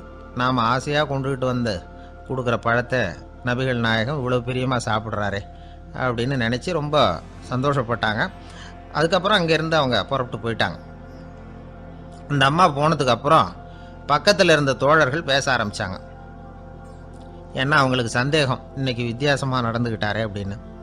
அண்ணலே, எது உங்களுக்கு வந்தாலும் எங்கள் எல்லாருக்கும் கொடுத்துட்டு தான் நீங்கள் சாப்பிடுவீங்க, இன்றைக்கி மட்டும் நீங்கள் அப்படி செய்யலையே, எல்லா பழத்தையும் நீங்களே சாப்பிட்டீங்களே, அதுக்கு என்ன காரணம் அப்படின்னு கேட்டாங்க. இப்படி கேட்கறதுனால நாயகம் அதை தப்பாக புரிஞ்சுக்க மாட்டார் அப்படிங்கிறது அவங்களுக்கு தெரியும். யாரும் எதையும் அவர்கிட்ட கேட்கலாம், அப்படி கேட்கறதுக்கு உரிமை உண்டு. இந்த ஜனநாயக முறைகளுக்கு அவர்கள் கொடுத்த மரியாதை இது. தோழர்களின் கேள்விக்கு நபிகள் பதில் சொல்ல ஆரம்பித்தார். நண்பர்களே, அந்த அம்மா ரொம்ப பிரியமாக அந்த பழங்களை என்கிட்ட கொண்டுகிட்டு வந்து கொடுத்தாங்க. முதல்ல ஒரு பழத்தை எடுத்து வாயில் போட்டு பார்த்தேன், அது ரொம்ப புளிப்பாக இருந்தது, சாப்பிட்றது ரொம்ப கஷ்டம். உங்ககிட்ட யாருக்காவது அதை கொடுத்துருந்தா அதில் வாயில் போட்டதும் புளிப்பு தாங்காமல் முகம் சுழிச்சிருப்பீங்க. அதை அந்த அம்மா பார்த்துட்டாங்கன்னா வருத்தப்பட்டிருப்பாங்க. ஆசையாக கொண்டுகிட்டு வந்து நமக்கு கொடுத்துருக்குறாங்க, அவங்க அன்பான மனசை நோகடிக்கிறதுக்கு நான் விருப்பப்படலை. அதனால் முகம் சுழிக்காமல் சாப்பிட்ணுமேங்கிறதுக்காகத்தான் அந்த பழங்கள் பூராவே நானே சாப்பிட்டுட்டேன் அப்படின்னு புன்முறுவலோட பதில் சொன்னாராம் நபிகள் நாயகம். இன்னொருத்தர் மனசு புண்படக்கூடாதுங்கிறதுக்காக புளிப்பையும் இனிப்பாக ஏற்றுக்கொள்ளுகிற பண்பாடு இருக்குது பாருங்கள், அது ஒரு பெரிய நாகரிகம். அது எல்லாருக்கும் சுலபமாக வந்துடாது. நல்லா இருக்கிற பழத்தையே என்ன இவ்வளவு மோசமாக இருக்கேன்னு சொல்லுகிறவர்கள் தான் நம்மக்கிட்ட அதிகம். இந்த காலத்தில் இல்வாழ்க்கையில் இந்த நாகரிகத்தை சில பேர் கடைபிடிக்கிறது உண்டு. நல்லா இருக்க இல்லையோ முகம் சுளிக்காமல் சாப்பிட்ருவாங்க. ஏன்னு கேட்டால், எதுக்காக சார் வீண் வம்பு, ஏதோ நமக்குன்னு கொடுத்து வச்சது அவ்வளவுதான் அப்படின்னு நினச்சிக்கிட்டு போக வேண்டியது தானே அப்படிம்பாங்க. இவங்கெல்லாம் கூட ஒரு விதத்தில் பண்பாடு தெரிஞ்சவர்கள் தான். இப்போ ஒரு ஆள் ஊரெலாம் சுற்றி விட்டு கடைசியில் அழுத்து போய் ஒரு ஹோட்டலுக்குள்ளே நுழைஞ்சானான். ரொம்ப களைப்பாக இருந்தது அவனுக்கு. அதனால் ரொம்ப களைப்படைஞ்சு போய் ஒரு நாற்காலியில் போய் உட்காந்துருக்கிறான். இவனை பார்த்ததும் சர்வர் ஓடி வந்தார். சார் உங்களுக்கு என்ன வேணும்னு கேட்டார். எனக்கு தேவை 2 தோசையும் கொஞ்சம் அன்பான வார்த்தைகளும் அப்படின்னா. சர்வர் உள்ளே போனார். 2 தோசையை கொண்டாந்து வச்சார். அன்பான வார்த்தை கேட்டனே அப்படின்னா இவன். சர்வர் ரொம்ப பணிவாக குனிஞ்சு இவன் காதோரமாக சொன்னார், ஐயா இந்த தோசையை சாப்பிட்றாதீங்க, புளிச்சு போன பழைய மாவு அப்படின்னார். இது பாருங்கள், அன்பான வார்த்தையும் 2 தோசையும் கேட்டார், கொண்டாந்து கொடுத்துட்டார். இப்படி இருக்கிறவர்களும் இன்றைய மனிதர்களில் அதிகம். அதனால் மனிதர்கள் ஒவ்வொருத்தரும் ஒவ்வொரு விதம். நம்மக்கிட்ட பிரியமாக நடந்துகிறவர்கள் மனம் கோணும்படி நாம் நடந்து கொள்ளக்கூடாது அப்படிங்கிறது தான் நபிகள் நாயகம் அவருடைய செயல் மூலமாக நமக்கு உணர்த்தி இருக்கிற வாழ்வியல் உண்மை. கழுதைய நண்பர்கள் எங்கே போனாலும் சேர்ந்தே போவாங்க வருவாங்க. அப்போது அந்த கழுதை கொஞ்சம் கவலையோடு பேச ஆரம்பிச்சுதான். அதோ பாரு, அங்கே ஒரு புதர் தெரியுது இல்லையா, இந்த புதருக்குள்ளே ஒரு சிங்கம் இருக்குது. அந்த பக்கமாக நான் போகிறப்போ வர்றப்போலாம் அது என்கிட்ட வம்பு வளர்க்குது, தகராறு செய்யுது, என் மேலே பாயுது, என்னை தாக்குது, ஏன்னு தெரியல அப்படின்னுது. இதை கேட்டதும் அந்த குரங்கு சொல்லிச்சு, இனிமேல் கவலைப்படாத, இந்த தடவை நான் உன்னை காப்பாற்றுறேன்னுது. அதுக்கப்புறம் ஒரு நாள் அந்த குரங்கும் கழுதியும் அந்த புதர் பக்கமாக போய்கிட்டு இருந்தாங்க. எதிர்பார்த்தது மாதிரியே நடந்தது. இந்த சிங்கம் எதிரில் வந்தது, கழுதியை பார்த்தது, உடனே அது மேலே பாய ஆரம்பிச்சுட்டுது. அவ்வளவுதான். உடனே இந்த குரங்கு என்ன பண்ணிச்சு தெரியுமா, கிடுகிடுன்னு ஒரு மரத்து மேலே ஏறி உட்காந்துக்கிட்டுது. அங்கே உட்காந்துக்கிட்டு கீழே அந்த கழுதியும் சிங்கமும் போடுற சண்டையை வேடிக்கை பார்க்க ஆரம்பிச்சுட்டுது. கொஞ்ச நேரம் கழித்து அடிபட்ட காயத்தோடு அந்த கழுதை மெதுவாக நடந்து வந்தது. குரங்கும் மெல்ல மரத்தை விட்டு கீழே இறங்கிச்சு. இப்போ கழுதை கேட்டுது, என்னை காப்பாத்துறேன்னு சொல்லிவிட்டு காலை வாரி விட்டுட்டியே, நீ பாட்டுக்கு மரத்து மேலே ஏறி உட்காந்துக்கிட்டே, அது நியாயமானது. குரங்கு பரிதாபமாக அதை பார்த்துது. நான் மரத்து மேலே இருந்து நீங்கள் 2 பேரும் சண்டை போட்டதை பார்த்துக்கிட்டு தான் இருந்தேன். உன்னோட சத்தம் தான் அதிகமாக இருந்தது, அது நீ சிரிக்கிற மாதிரி எனக்கு கேட்டுது, அதனால் நீ தான் ஜெயிச்சுக்கிட்டு இருக்க போல இருக்கு அப்படின்னு நினச்சிவிட்டேன்னு. இன்றைக்கி பல பேர் இப்படி தான் இருக்கிறாங்களாம். யார் ஜெயிக்கிறாங்க யார் தோக்குறாங்கங்கிறத முகத்தை பார்த்து கூட கண்டுபிடிக்க முடியறதில்ல, பேசுகிற பேச்சை வச்சு கூட கண்டுபிடிக்க முடியறதில்ல. தோற்கிறவங்க கூட சிரிக்கிற மாதிரி முகத்தை வச்சுக்கிறான். இன்றைய மனிதர்கள்கிட்ட ஏகப்பட்ட முரண்பாடுகள். பொய் முகங்களோட உலவுகிறவர்கள் தான் அதிகம். உண்மை முகம் எங்கே இருக்குது அப்படிங்கிறத புரிஞ்சுக்கிட்டு நண்பர்களை தேர்ந்தெடுக்கணும் அப்படிங்கிறது ஒரு முக்கியமான கருத்து. கடவுள் இந்த உலகத்தை படைச்சுட்டு அதுக்கப்புறமும் கொஞ்ச நாள் இங்கேயே தங்கியிருந்தாராம். அப்போ தான் அவருக்கு ஒரு உண்மை புரிஞ்சுதான், இந்த உலகத்தில் தங்கி இருக்கிறது எவ்வளவு இடைஞ்சல்னு. தினமும் மனிதர்கள் தேடி வந்து ஏதாவது புகார் சொல்லிக்கிட்டே இருந்தாங்களாம், எனக்கு அது வேணும் இது வேணும்னு கேட்டுக்கிட்டே இருந்தாங்களாம். சில பேர் வந்தாங்க, நாங்கள் வந்து விவசாயம் பண்ணுறோம், தண்ணி இல்லாமல் பயிர் காயுது, எங்களுக்கு மழை வேணும் அப்படின்னாங்க. அவங்க போனதும் அதுக்கப்புறம் சில பேர் வந்தாங்க, நாங்கள் வந்து மண்பானை செய்கிறவங்க, நிறைய பானை செஞ்சு வச்சுருக்குறோம், மழை பெஞ்சால் எல்லாம் கரைஞ்சி வீணாக போயிடும், அதனால் இன்றைக்கி மழை பெய்யக்கூடாதுன்னாங்க. கடவுள் பார்த்தார், அவருக்கு என்ன பண்ணுறதுன்னே தெரியல, ஏகப்பட்ட குழப்பம், தலையை பிச்சுக்கலாம் போல் இருந்தது, கிட்டத்தட்ட பைத்தியம் பிடிக்கிற அளவுக்கு ஆயிட்டுது. எல்லாருடைய ஆசைகளையும் அவரால் நிறைவேற்ற முடியல, ஏன்னா ஒன்றுக்கு ஒன்று முரண்பாடாக இருந்தது. ஒரு நாள் தன்னுடைய அமைச்சரவையை கூட்டி ஆலோசனை கேட்டார், என்ன செய்யலான்னு சொல்லுங்கன்னார். இது என்ன பிரமாதம், பேசாமல் இமயமலை அடிவாரத்தில் போய் உட்காந்துங்க, யாரும் தொந்தரவு பண்ண மாட்டாங்கன்னாங்க. அங்கேயும் மனிதர்கள் வர ஆரம்பிச்சுருவாங்களேன்னார் கடவுள். சரி அப்படின்னா சந்திரனில் போயிருந்துக்கலாமேன்னாங்க. அங்கேயும் மனுஷன் குடி வர போகிறான் அப்படின்னார் கடவுள். வெகு தூரத்துக்கு அப்பால் உள்ள நட்சத்திர மண்டலத்துக்கு போயிடலான்னாங்க. இதெல்லாம் நிரந்தர தீர்வாகாது, நிரந்தரமாக இந்த மனிதனுடைய தொல்லையிலேருந்து நான் விடுபடணும், அதுக்கு ஏதாவது வழி சொல்லுங்கன்னார் கடவுள். ஒரு வயசான ஆள் வந்தார், கடவுளுக்கு காதோட காதாக ஒரு வழியை சொன்னார். கடவுளுக்கு முகம் மலர்ந்தது, அதுதான் சரி, அப்படியே செஞ்சுடலான்னார். அந்த ஆள் சொன்ன ரகசியம் என்ன தெரியுமா, மனிதனால் அடைய முடியாத ஒரு இடம் இருக்குது, அது வேறு எங்கேயும் இல்லை, அவனுக்கு உள்ளே இருக்குது, அங்கே போய் மறைஞ்சிங்க, அதுக்கப்புறம் மனிதர்களால் உங்களுக்கு தொந்தரவு இருக்காதுன்னார். மனிதன் நினைக்காத இடம் அதுதான். அதாவது உள்ளுக்குள்ளே இருக்கிற உண்மையை புரிஞ்சிக்காம வெளியில் எங்கேயோ அது இருக்கிறதாக நினச்சி வரட்டிக்கிட்டு அலையிறான் மனுஷன். உள்ளே இருக்கிற உண்மை புரிஞ்சா நாம் தன்னம்பிக்கையோடு தலை நிமிர்ந்து வாழலாம். வேடிக்கையாக ஒரு கதை சொல்லுவாங்க, இதை பாருங்கள், நம்ம பையன் எங்கே பணம் வச்சாலும் எடுத்து விடுறான், என்ன பண்ணுறதுன்னாங்க அம்மா. அப்பா கொஞ்சம் நேரம் யோசனை பண்ணார், அதுக்கப்புறம் சொன்னார், அவன் கண்ணில் படாத இடமா, நம்ம வீட்டில் இருக்கிறது ஒரே இடம் தான், அங்கே பணத்தை வை திருட்டு போகாதுன்னார். அது எந்த இடம்னு கேட்டாங்க. அதுதான் அவன் பாட புஸ்தகம், அதில் வச்சிரு, அவன் தொடவே மாட்டான், பாட புத்தகத்தை தொடாமல் பரீட்சையில் வெற்றி பெற முடியாது அப்படிங்கிறத புரிஞ்சுக்கணும்.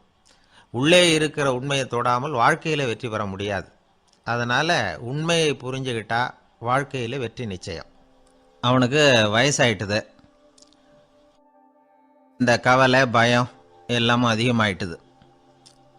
மரண பயம், ராத்திரியில் சரியாக தூங்க முடியல, இப்படி ஆயிட்டுது நிலைமை.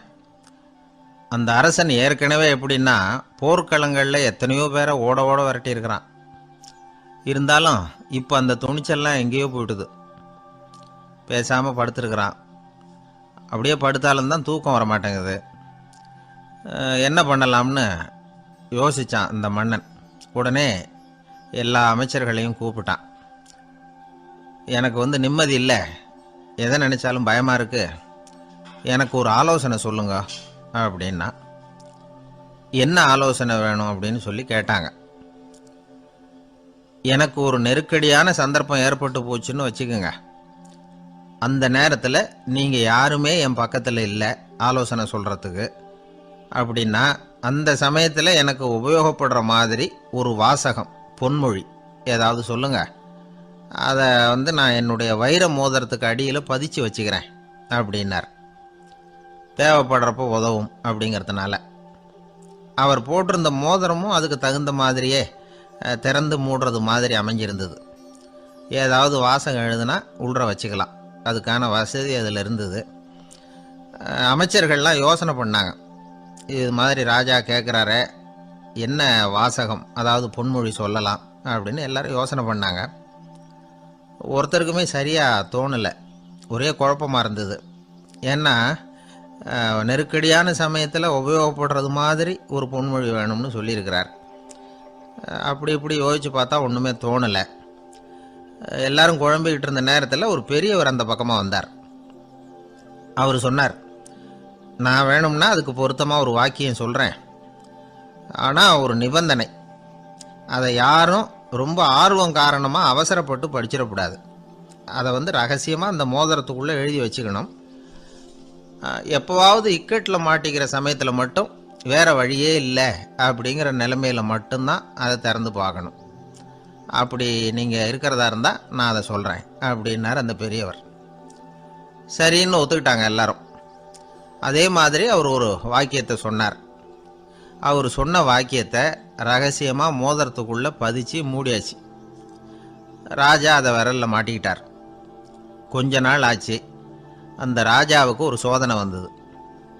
என்ன சோதனைன்னா, அடுத்த நாட்டு மன்னன் படையெடுத்துக்கிட்டு வந்துட்டான்.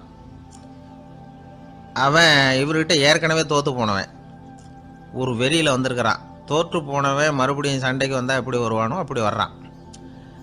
ஒரு வெறியில் வந்தான், ஜெயிச்சுட்டான். என்னாச்சு இவரோட நிலைமைன்னா, நாட்டை இழந்துட்டார், எல்லாத்தையும் இழந்துட்டார். கடைசியாக ஒரு அடிபட்ட குதிரையில் ஏறி தப்பிச்சு போயிட்டார், வேறு வழி இல்லைன்னு. பின்னாடி துரத்திக்கிட்டு வராங்க. இவர் ஒரு மலை உச்சிக்கு போயிட்டார். அதுக்கும் அப்பால் போக முடியாது, ஏன்னா அந்த பக்கம் பயங்கர பள்ளம். உல்லாச பயணிகள் கண்டு கழிக்கிற இடம் அது. ஆனால் இவருக்கு அது சாவு பயணத்தின் வாசல், திரும்பவும் முடியாது. அவ்வளவு குறுகிய பாதை அது, வேறு வழியே இல்லை. இந்த நேரம் சூரிய ஒளி மோதிரத்தில் பட்டு மின்னிச்சு. உடனே இவருக்கு ஞாபகம் வந்தது. மோதிரத்தை திறந்து படிக்கிறார். அதில் இருந்த வாசகம், இந்த நிலையும் மாறிவிடும், this too will pass away. அவருக்கு ஒரு தைரியம் வந்தது. பின்னாடி வந்தவங்களும் திசை மாதிரி வேறு எங்கேயோ தேடி போயிட்டாங்க. அவங்க விரட்டிக்கிட்டு வரலன்னா இவ்வளவு அழகான ஒரு இடம் இருக்கிறதே எனக்கு தெரியாமல் போயிருக்குமேன்னு நினச்சார். இவ்வளவு அழகை ரசிக்கிறதுக்காக ஒரு நாட்டையே கூட இழக்கலாம்னு தோணுச்சு அவருக்கு. அமைதியாக அந்த அழகை ரசித்தார். எதிரிகள்லாம் எங்கேயோ போயிட்டாங்க. மன்னர் நாடு திரும்பினார். மறுபடியும் படைகளை திரட்டினார். கொஞ்ச நாளில் படை எடுத்துக்கிட்டு போனார். யாருக்கிட்ட தோற்று போனாரோ அவரையே வெற்றி கண்டு திரும்பி வர்றார்.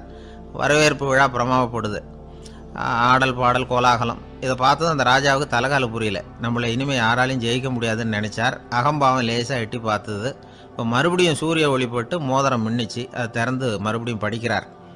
இந்த நிலைமையும் மாறிவிடும், this too will pass away. அவ்வளவுதான். அவர் மனசு அடங்க ஆரம்பிச்சுட்டுது, ஆணவம் போயிட்டுது. இதிலேருந்து நாம் தெரிஞ்சுக்க வேண்டியது என்னென்னா, எந்த சூழ்நிலையிலையும் நாம் கவலைப்பட வேண்டியதில்லை. ஏன்னா இங்கே எதுவுமே நிரந்தரம் இல்லை. அந்த ராஜா மாதிரியே நம்ம ஆள் ஒருத்தன் ஒரு மோதிரம் போட்டிருந்தான், அதுக்குள்ளே அவன் எழுதி வச்சுருந்த வாசகம், எதுக்கும் கவலைப்படாதே அப்படிங்கிறது தான். ஒரு நாள் பயங்கரமான கவலையோடு உட்காந்துருந்தான். பக்கத்தில் இருந்தவங்க சொன்னாங்க, இது மாதிரி சந்தர்ப்பத்தில் தான் நீ உன் மோதிரத்தை திறந்து பார்க்கணும்னாங்க. இவனுக்கு கவலையோடு எரிச்சலும் சேர்ந்துக்கிட்டது. அது எப்படி முடியும், இப்போ திருட்டு போனது என்னோட அந்த மோதிரம் தானே அப்படின்னு சொல்லிவிட்டு தலையில் கை வச்சுட்டு உட்காந்துட்டான். இப்படிலாம் சொல்கிறது உண்டு. இருந்தாலும் நாம் எந்த சூழ்நிலையிலையும் கவலைப்பட வேண்டியதில்லை அப்படிங்கிற உண்மையை புரிஞ்சுக்கணும். அப்படி கவலையை வெல்றதுக்கான வழி தெரிஞ்சுட்டதுன்னா வாழ்க்கையில் வெற்றி நிச்சயம். உங்கள் பையன் எப்படி சார் இருக்கான் அப்படின்னு விசாரித்தார் ஒருத்தர். அவன் என்ன சார், எதை சொன்னாலும் காதில் வாங்க மாட்டேங்கிறான், அவன் பாட்டுக்கு போகிறான் வர்றான் அப்படின்னு சொல்லி அழுத்துக்கிட்டார் அப்பா. பெரியவங்க சொல்கிறத சின்ன பிள்ளைங்க கேட்கறது இல்லைங்கிறது ஒரு குறை. பெரியவங்க சொல்கிறது சின்ன பிள்ளைங்க காதிலேயே விழறது இல்லைங்கிறது ஒரு குறை. இது கொஞ்சம் சீரியஸான விஷயம், கவனித்து பார்க்கணும். ஒரு குழந்தைக்கு காது சரியாக கேட்குதா இல்லையா அப்படிங்கிறத நாம் தான் கவனித்து பார்த்து கண்டுபிடிக்கணும். அதுவாக நம்மக்கிட்ட தவழ்ந்து அப்பா எனக்கு காது கேட்கல, அழைச்சிட்டு போங்க டாக்டர்கிட்ட அப்படின்னுலாம் சொல்லிகிட்டு இருக்காது. அது சரி, ஒரு குழந்தைக்கு காது சரிவர கேட்குதா இல்லையா அப்படிங்கிறத முன்கூட்டியே நாம் தெரிஞ்சுக்கிறது எப்படி? அதுக்கு சில வழி இருக்குது. உங்கள் குழந்தைய கொஞ்சம் அப்படி கவனித்து பாருங்கள். அடிக்கடி ஜலதோஷம், காதில் அரிப்பு ஏற்படுதா, மூக்கு விரிவாகவும் அப்புறம் டான்சில், அடினாய்டு, சத அழற்சி இது மாதிரி ஏதாவது இருக்கா, வாயிலிருந்து எச்சில் ஒழுகுதா, குழந்தை வாயினால் சுவாசிக்குதா, பற்கள் முன்னாடி தள்ளி வளருதா, இதெல்லாம் அதுக்கு அறிகுறி. அப்புறம் இந்த VBDF TH இப்படி இந்த ஒலிகள் சேர்ந்த வார்த்தைகளை குழந்தை சரியாக புரிஞ்சுக்காது. இப்போ உதாரணத்துக்கு பட்டுன்னு சொல்லு குழந்தை அப்படின்னீங்கன்னா அது கட்டுன்னு சொல்லும். அதாவது பட்டு சவுண்டை அதால் புரிஞ்சுக்க முடியல. அப்புறம் உங்கள் குழந்தை உங்களை உறக்க பேச சொல்கிறானா, அடிக்கடி கேள்வி கேட்குறானா, சாப்பிட்றப்போ கவனம் இல்லாமல் இருக்கானா, படிப்பில் போதுமான முன்னேற்றம் இல்லையா, வகுப்பில் சரியாக கவனிக்கிறது இல்லையா, இப்படிலாம் இருந்தால் ஆரம்பத்திலேயே டாக்டர்கிட்ட அழைச்சிட்டு போய் சிகிச்சையை ஆரம்பிச்சுடலாம், குணப்படுத்திவிடலாம். குழந்தைக்கு காது சரியாக கேட்கலன்னா நீங்கள் செய்ய வேண்டியது என்ன தெரியுமா?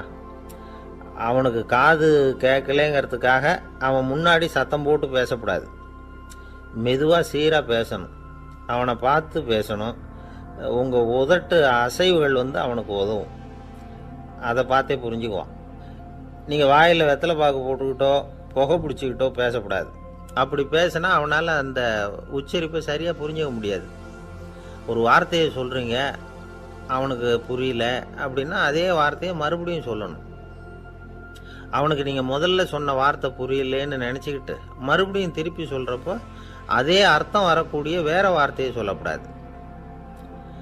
இப்படிலாம் நடந்துக்கிட்டா அவனுக்கு மன திடத்தை ஏற்படுத்த முடியும். இல்லைன்னா அவனுக்கு தாழ்வு மனப்பான்மை வந்துடும். குழந்தைக்கு காது கோளாறுன்னா ஆரம்பத்திலேயே டாக்டர்கிட்ட அழைச்சிட்டு போனால் போதும், குணப்படுத்தி விடலாம். அப்புறம் பார்த்துக்கலாமே அப்படின்னு அலட்சியமாக இருந்துட்டாதான் கஷ்டம். சில பேர் கோபத்தில் சின்ன பிள்ளைங்க காதை பிடிச்சி திருகிறது உண்டு. இது ரொம்ப தப்பு. காது கையோடு வந்துட்டா என்ன பண்ணுறது? ஒரு வேடிக்கை கதை, அது கதை தான், நிஜமாக நடந்ததில்லை, அது மாதிரி நடக்காது. ஒரு வேடிக்கைக்காக சொல்லப்படுற கதை. அதாவது ஒரு வீட்டில் அப்பா அம்மாவை பார்த்து சொல்லிகிட்டு இருக்கார், இதை பாரு, நாளைக்கு காலையில் என்னை சீக்கிரம் எழுப்பி விட்டுரு, நான் செங்கல்பட்டு வரைக்கும் போயிட்டு வர வேண்டியிருக்கு அப்படின்னாராம். இதை அவங்க பையன் காதில் வாங்கிட்டு இருக்கான். அப்பாவுக்கு சிரமம் வேண்டாமே அப்படின்னு நினச்சி அவனே காலையில் யாருக்கும் தெரியாமல் எழுந்திரிச்சு புறப்பட்டு செங்கல்பட்டு போட்டான். சாயந்தரமாக திரும்பி வந்தான். அப்பா பையனை காணாமல் அலமோதிக்கிட்டு இருக்கிறார். சாயந்தரமாக பையனை பார்த்ததும் எங்கடா போயிட்டு வந்தேன்னு கேட்டார் கோவமாக. செங்கல்பட்டுக்கு போயிட்டு வந்தேப்பா, நீ வீணா அலைய வேண்டாமேன்னு அப்படின்னா. எதுக்கடா போனேன்னு அதட்டினார். அதான்ப்பா, நீ நேற்று அம்மா கிட்ட சொல்லிக்கிட்டு இருந்த, அதை காதில் வாங்கினேன், உனக்காக நான் போயிட்டு வந்தேன் அப்படின்னா. உடனே எந்த காதில் வாங்கினேன் அப்படின்னு சொல்லி காதை பிடிச்சி திருகுனார். அந்த காது கையோடு வந்துட்டுது. இது நடந்து கொஞ்ச நாள் கழித்து அந்த அப்பாவும் பையனும் கடத்தெருவில் போயிட்டு இருக்கிறாங்க. எதிரில் ஒரு நாய் ஓடி வந்தது. அதுக்கு 2 காதும் இல்லை. என்ன இது, இந்த நாய்க்குட்டிக்கு 2 காதும் இல்லை அப்படின்னார் அப்பா. அதுக்கு பையன் சொல்கிறான், அப்பா அது 2 தடவை செங்கல்பட்டுக்கு போயிட்டு வந்திருக்கோம் அப்படின்னானா. ஒரே ஒரு ஊரில் ஒரு அம்மா இருந்தாங்க. அந்த அம்மாவுக்கு ஒரே ஒரு பிள்ளையாண்டான். அவனுக்கு ரொம்ப அக்கறையோடு கல்யாணம் பண்ணி வச்சாங்க. கல்யாணம் முடிஞ்சதும் மருமக பொண்ணு வீட்டுக்கு வந்து சேர்ந்தது. அப்பாடா, என் கடமை முடிஞ்சது, இனிமே அக்கடான்னு எங்கேயாவது ஒரு மூலையில் படுத்து கிடக்கலாம் அப்படின்னு நினச்சாங்க அந்த அம்மா. ஆனால் நினைக்கிறபடி எங்கே நடக்குது? அதுக்கப்புறம் தான் பிரச்சனையே ஆரம்பமாச்சு. மருமகள் குணம் சரியில்லை, ஒரு மாதிரி. அந்த பொண்ணு வீட்டுக்கு வந்ததுமே முதல் வேலையாக மாமியாரை பார்த்து, அதுதான் நான் வந்துட்டேன்ல, இனிமேல் உங்களுக்கு என்ன வேலைங்க, புறப்பட வேண்டியது தானே, காசி ராமேஸ்வரம்னு எங்கேயாவது போங்க அப்படின்னுட்டு தான். மாமியாரை பார்த்தாங்க, கொஞ்சம் யோசனை பண்ணாங்க. இந்த பாருமா, நீ இப்படி சொல்கிறதுக்கு முன்னாடியே வீட்டை விட்டு புறப்படணுங்கிற முடிவுக்கு நான் வந்துட்டேன். வீட்டை மட்டும் இல்லை, இந்த உலகத்தை விட்டே கூட போகிறதுக்கு தயாராக இருக்கிறேன். ஆனால் ஒரே ஒரு விஷயத்துக்காக என் உயிரை கையில் பிடிச்சிக்கிட்டு இருக்கிறேன் அப்படின்னாங்களாம். என்ன விஷயம்னு கேட்டது இந்த மருமக பொண்ணு. வேற ஒன்றும் இல்லை, என் பிள்ளைக்கு கல்யாணம் பண்ணி வச்சுட்டேன். ஒரு பேர புள்ள பிறந்து அதை என் கண்ணால் பார்த்துட்டேன்னா நான் எங்கே வேணும்னாலும் போகிறதுக்கு தயாராக இருக்கிறேன் அப்படின்னாங்களாம் அந்த மாமியார். மாமியார் இப்படி சொல்கிறதுலேயும் நியாயம் இருக்கிறதாக பட்டுது அந்த பொண்ணுக்கு. சரி, அப்படியே இருந்து பார்த்துட்டு போகலாம் அப்படின்னு அனுமதி கொடுத்தது. கொஞ்ச காலத்தில் ஒரு பேரன் பிறந்தான். அந்த அம்மாவும் பேரனை கண்ணால் பார்த்துட்டாங்க. சரி, பேரனை பார்த்தாச்சுல்ல, இனிமேல் புறப்பட வேண்டியது தானே அப்படின்னது மருமக பொண்ணு. மாமியார் பார்த்தாங்க, நீ சொல்கிறது சரிதாம்மா, அதில் ஒன்றும் தப்பு இல்லை. என்னோட பேரன் உங்களை அம்மா அப்பான்னு கூப்பிடுறதை என் காது குளிர கேட்டுட்டு போயிடுறேனே அப்படின்னாங்களாம். சரி, அந்த ஆசையை நிறைவேறட்டும் அப்படின்னு காத்துக்கிட்டு இருந்தாங்க. பேரன் வளர்ந்தான், நடந்தான், பள்ளிக்கூடம் போனால் பெரியவனானான். மருமக பொண்ணு மறுபடியும் மாமியாரை விரட்ட ஆரம்பிச்சுட்டுது, இன்னும் புறப்புள்ளையான்னு. இதை பாருமா, இது வரைக்கும் இருந்துட்டேன். பேரனோட கல்யாணத்தையும் கண்ணால் பார்த்தா தான் இந்த கட்டை வேகும் போல் இருக்குது அப்படின்னு சொல்லி ஒரு மாதிரியாக பேச ஆரம்பித்தாங்க. இதுவும் நியாயமான ஆசையாக தான் படுது அப்படின்னு அது யோசிச்சிருக்கு அந்த பொண்ணு. சரின்னு அதுக்கும் ஒத்துக்கிட்டது. உடனே பேரனுடைய கல்யாணமும் முடிஞ்சது ஒரு வழியாக. இனிமே ஒரு நொடி கூட இங்கே இருக்கக்கூடாது, புறப்படுங்க அப்படின்னு மாமியாரை விரட்டிச்சான் அந்த பொண்ணு. இப்போ அந்த மாமியார் தன்னோட மருமகளை பார்த்து சொல்கிறாங்க, இதோ கிளம்பிட்டேம்மா, என் மூட்டை முடிச்செல்லாம் கட்டிக்கிட்டேன், புறப்பட்டுவிட்டேன்.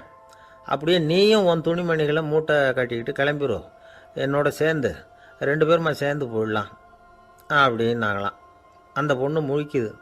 முழிக்காதே, உனக்கும் ஒரு மருமக வந்துட்டா, இனிமேல் நீயும் ஒரு மாமியார் தானே, உனக்கும் இனிமேல் இங்கே வேலை இல்லை, புறப்படு அப்படின்னாங்களாம். அப்போ தான் அந்த பொண்ணு சிந்திக்க ஆரம்பிச்சுதான், தன்னோட தவறு புரிஞ்சுதான்.